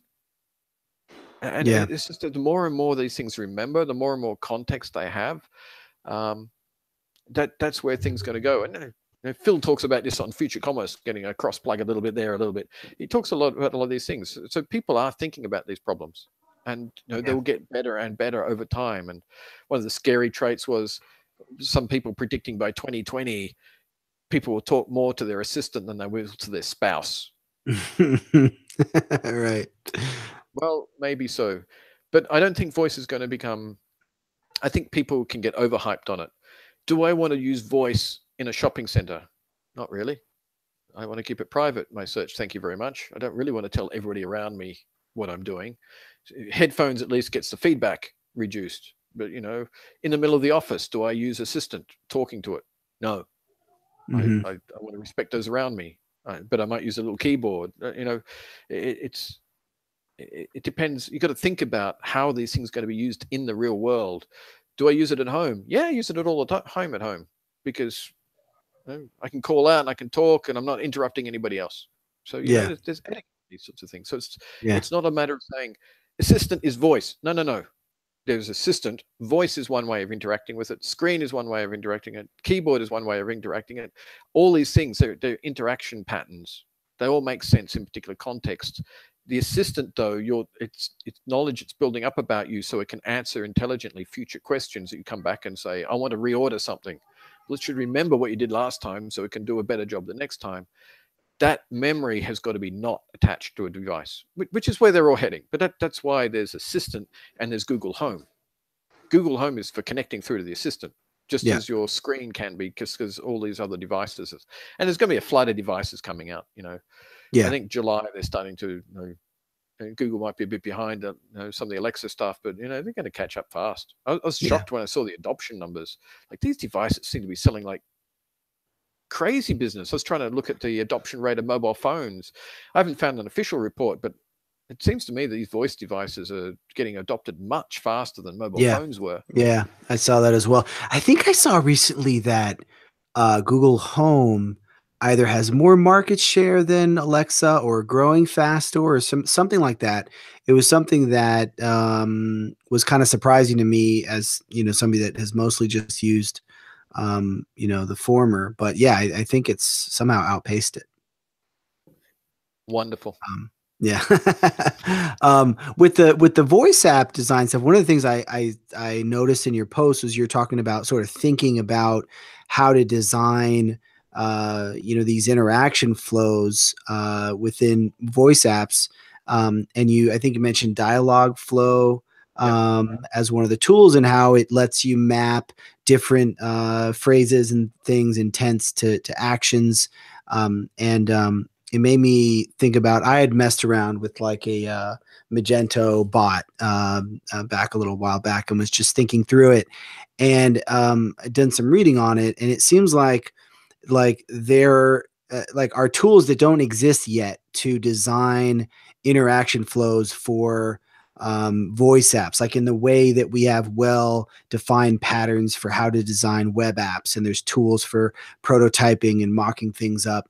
And like those tools for developing voice interfaces are still probably early stage, because it's like, well, you can map multiple intents to one action, but then what about order of events? What if you want certain things to happen earlier in the conversation and other things later? And how do you map all that stuff out is kind of. You can just believe that, like, in 10 years' time, they'll look back at how you define an app at the moment and just laugh.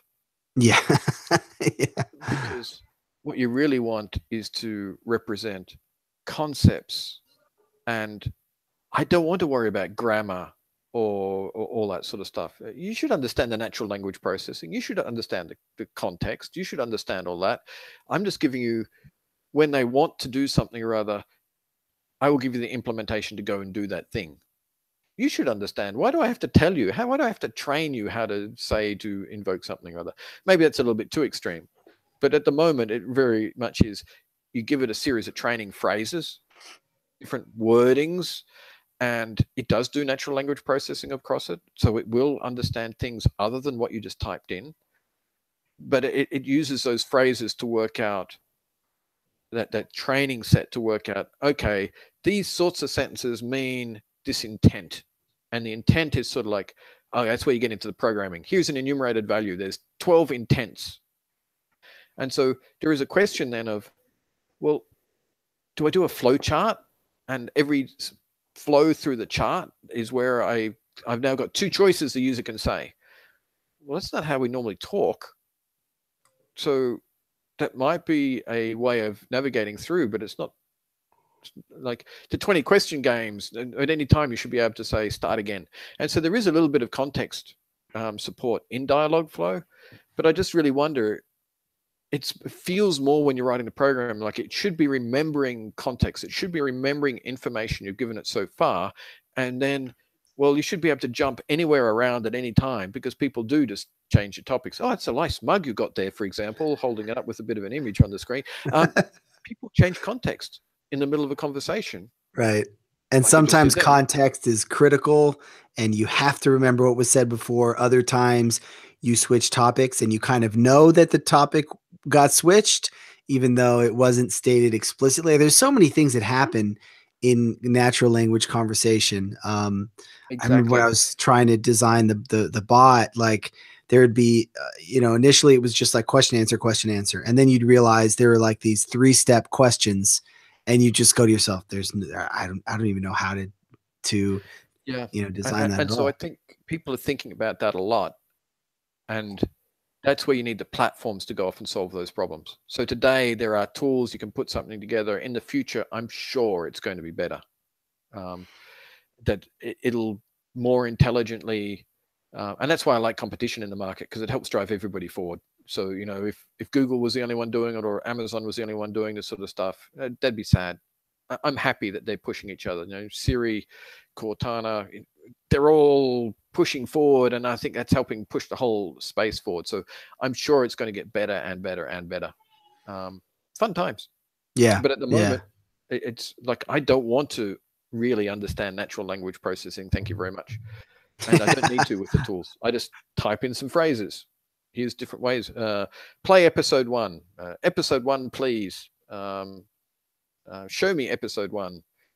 How does it know that play and show mean the same thing? Because in some contexts it does, sometimes it doesn't. So that's why you've got to Yeah. teach it some phrases so that it can get the idea of the right terminology to use. Do I say Yeah. verse 1? Do I say show 1? Do I say series 1, episode 2?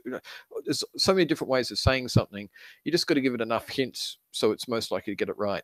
And then you need to test to make sure it really does pick up things, and try it with other people, because they'll say things in ways you didn't expect. Yeah. I remember talking to a Russian guy, and I was talking about the word hard, and he just didn't get it. And it was, no offense, he just didn't, his English wasn't perfect. And it turned out, if I just said the word difficult, oh yeah, I understand that one. Because Yeah. hard, Yeah. he's thinking is like a rock, it's solid. He's translating it into another language. And so people use words in different ways. And how do you get that all working well? Fun days Yeah. ahead. A whole heap of things coming down the line. And Yeah.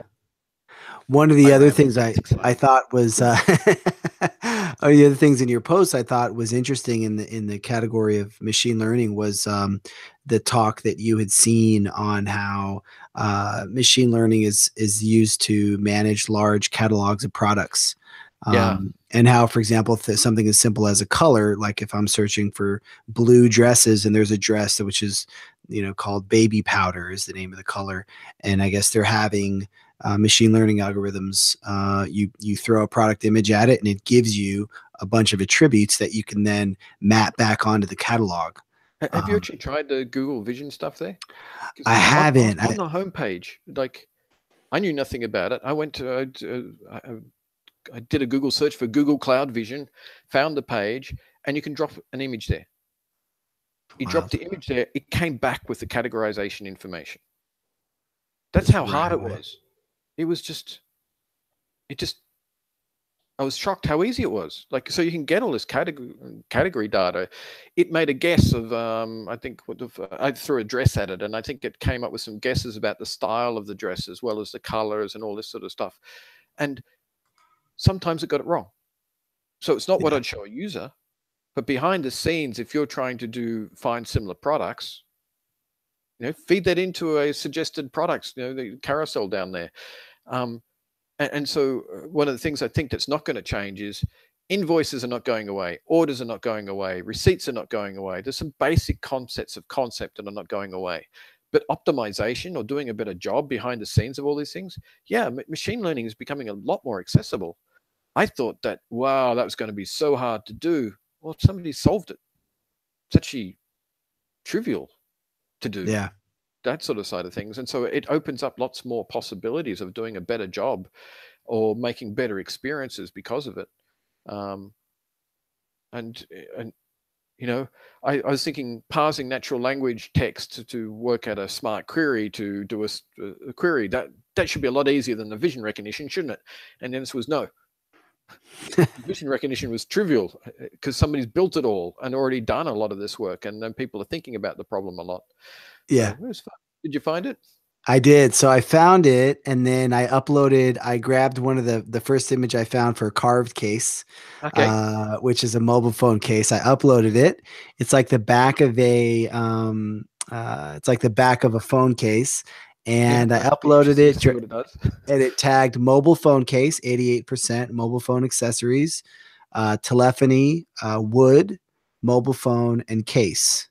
So that That's is not bad. just yeah, it's not bad at all. It's Yeah. and so there's labels, there's web entities, product design, there's properties, it gives you the dominant colors, the hex codes. That's wild. That's really Yeah. cool. So it raises interesting things like how do you manage your catalog? Well, you've got manually created catalogs, but maybe you want a more dynamic concept of a catalog that's personalized to the user. So you don't express it as a catalog, but you just, as they navigate around, as they look at things, you start trying to guide them through so that it suggests categories based on products they've looked at. Oh, do you want evening dress or afternoon dress? Well, that's if they're looking at it. Or are they more interested in color? There's no shortage of work to do. It's all a matter of trying to work out what's most important for you. Yeah. Yeah. I got a question that I want to tie into one of the other broader topics that you mentioned, which the question is, what are the 2 or 3 biggest upcoming or new Google plays that the developer community should be paying attention to besides PWA and AMP? Question from Joel. And then maybe as a way to answer that, I know that you talked about how you kind of audited all of the different Google products and services and found maybe 50 to 75% of them impact commerce in some way. So maybe what are some of the things that, maybe developers aren't looking at? Obviously, AMP is the big focus for you at the moment. We'll try to get as much feedback on that as we can. But any other services or products that, could be used in interesting ways that people maybe aren't paying attention to? So if I yammer off the ones I know of. So AMP is about speed of page load. Lighthouse, they've greatly simplified using that tool now. You can do an audit of a site, work out what's slow, and just get it faster regardless. And it can be as simple as optimizing your images. PWA, it gives really great, rich experiences. Now, is there a new technology coming out? Well, there's new ways of using some of these technologies. There's things like web packaging, but it's not here yet. So if you're talking about trying to if you're thinking about the future, well, hey, there's a lot more out there. If you're thinking about what's practical today, AMP and PWA are still major topics. And we just know it takes a while to get them out there. And it's all about building good, rich, engaging experiences for people. That's the whole goal of it. If people build a PWA site and they deliver great results, fantastic. The voice, the assistant one, very interested in. The merchant center, I was very happy to see that there's really one main way to get product information up, and lots of different teams are then tapping into it. So you don't have to worry about all of the different things. But there's lots going on in the maps area. So a lot of these products are the ones you know of. AR and VR, very interesting areas. AR, I think, is going to have a lot of applicability. They're doing a lot of work with web, with AR and VR. That's the Web XR standards. And I think that's got a lot of future in it as well. And the reason there is, the thing that interests me there is I don't have to have custom apps to get an experience. As they get better and better and moving it into the web browser, well, like now I've got this open web, this open ecosystem, and I can draw all my content together more. It's a bit airy fairy, but now having to build an Android app and an iOS app, it's a bit of a fag. I'd rather just build one. Thank you very much. What's Um, a fag? a pain in the neck. Who Oh, wants to okay. be with? That's an Like, Australian term, right? yeah, hopefully it's a polite word. I can't remember. But There's a it's a different pain. meaning. Do the effort. Yeah, yeah, yeah, yeah. That's what I mean. Yeah, when I think back of the meaning, that might not be such a good word to use. Anyway, it's a pain. I knew it was an Australian thing. Yeah, yeah, yeah. The so let's see, and the VR. Well, VR gives you a really immersive experience, but it's sort of like you got to go through a fair bit of effort to get there. So it's got to be a real value add to me for that experience to make it worthwhile. I'm not going to just whip out my phone, do something, and put it away. I've got to get out goggles and headset and make sure I'm in a safe surrounding and so forth. So if you want a deep, rich experience, it's great. But the assets still cost a fair bit to actually go off and build. So it's still an expensive thing, you know, but people are getting better at it. Like some of the cute ones, you know, an AR experience. So I can try a shoe out by pointing my camera at my foot and see what it looks like on my own foot. It's cool. And that sort of experiences with phones. Do I think glasses and stuff will take off? Yeah, I do think eventually, but we haven't got the hardware there, and there are real hardware challenges to get supported there. You know, do I want to wear Magic Leap goggles? I think they look ugly myself. So some of those ones are a bit further off, and so it really depends on people's appetite.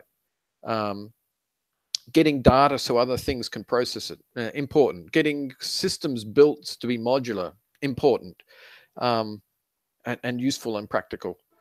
I got to be a little bit careful about other ones I sort of talk about, because if they're not public yet, I'm not meant to be talking about them. So, Fair enough.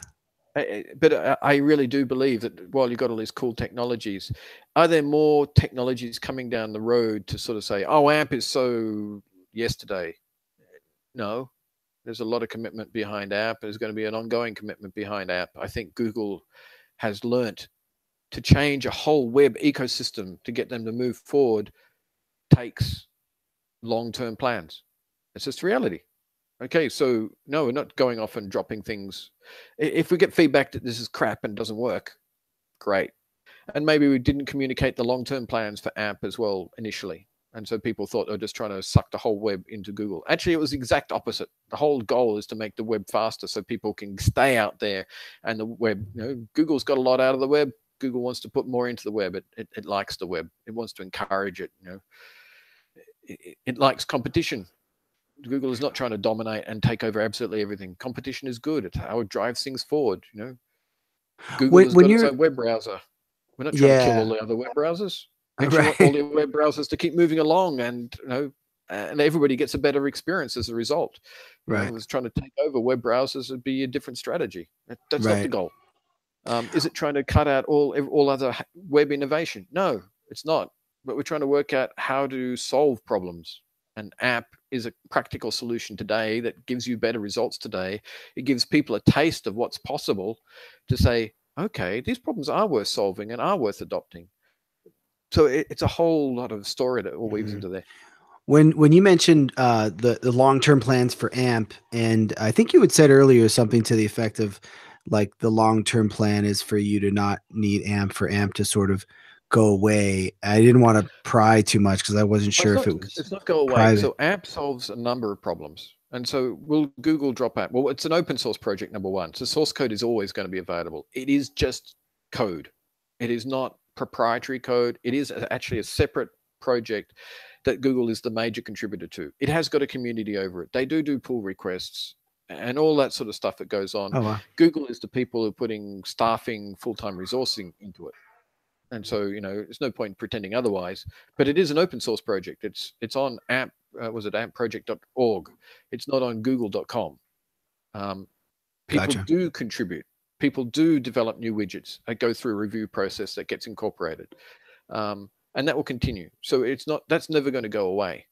And AMP solves certain problems that if you want to have easier development on a fast site without having to have a team of JavaScript experts, AMP is a useful technology for that. But there are certain sorts of goals that if your goal is to get into search, We don't want app to be your only choice. We want it to be one choice, but we want to say, look, if you don't want to use AMP because you've got some other cool technology that's come up, great, we make that possible. But here are the guidelines to do it within if you want to get a really good optimized search experience, not because we want to be nasty or we want to force you in our ways, but because we've got to preserve privacy. We've got to guarantee it's fast. We've got to, it's those guarantees that's what we're after. And the only way to do that at the moment is, hey, they built something concrete, they've learnt more, great, let's push it out into web standards. And it's already been announced, they're already trying to do it. I'm not saying anything new, but that's the ultimate goal, is how do you generalize these things to allow innovation and try and do all these sorts of things. You know, am I a spokesperson for Google? Well, partly yes, and I'm just repeating what people are telling me. Am I an expert on every single project? No, I'm not. I may have a couple of errors in what I'm saying. Just be aware. I've been there a couple of months. It's not like I know everything about Google in a short period of time. Yeah. But I certainly know the attitude, and especially in my group. My group success is if the open web succeeds. That is my specific group's mission. Wow. So I'm not out there to try and get people off the open web. I'm trying to make the open web a better place for everybody. That Right. is my goal. Teams, OKRs, our objectives and key results. It's about making the web place a better place for everyone. And so why work with platforms? Hey, lots of people are on platforms. It's one way to get more adoption of these technologies. If you get into a platform, everybody using the platform just gets it for free. Cool. And that's part of the reason for using platforms. But not everybody uses it. They build custom things as well. Okay, well, we need to talk to those people as well. And we'll talk to as many people as we can afford to, because we've only got so many people. It's funny, everybody says, oh, Google's got so much resources. And internally, it's sort of like, oh, wow, I just need more people. It's so many things I could do, and I can't have time. Yeah. Guess what? There are budgets. There's just so much you could be doing. Yeah. That's a problem. And sort of like how to focus and which ones to pick. So, it's a long yammering answer. So I would be saying things like web packaging and feature policies are the ones that are the next iteration, but it's not app is going away. It's not. And those technologies are not solving all the problems that app solves. They're just opening it up to say, if you want to get into search, well, okay, we can start using some of these technologies as another way to get into search. But if you want a simple toolkit and not learn JavaScript, but still get a degree of interaction up and going, hey, AMP's a good solution for you. Yeah. Wow. Well, no, I really, this is awesome. I really enjoyed it. I've definitely learned a lot. I think that I'm sure other people will too, and gonna really try to get you some of that feedback that you're looking for here. Well, this is a lot of fun. I really appreciate you taking some time to chat. And are there anything else that we didn't get to that you wanted to mention before we wrap up? Oh, if there was, I can always talk another time. Okay. Sounds like a plan. Standing invitation. Well, Absolutely. how can people best find you on the web to get in touch or engage Sure. So online? I'm A Kent, so A for Alan, Kent 99 on Twitter. So people can sort of mention me there. My blog is alankent.me. That's ALANKENT.me. So feel free to reach out to me there, and that's where I do most of my blogging. Awesome. That's probably the easiest first levels of contact. Awesome. Well, thanks so much. And thanks everybody for tuning in. We will see you again tomorrow.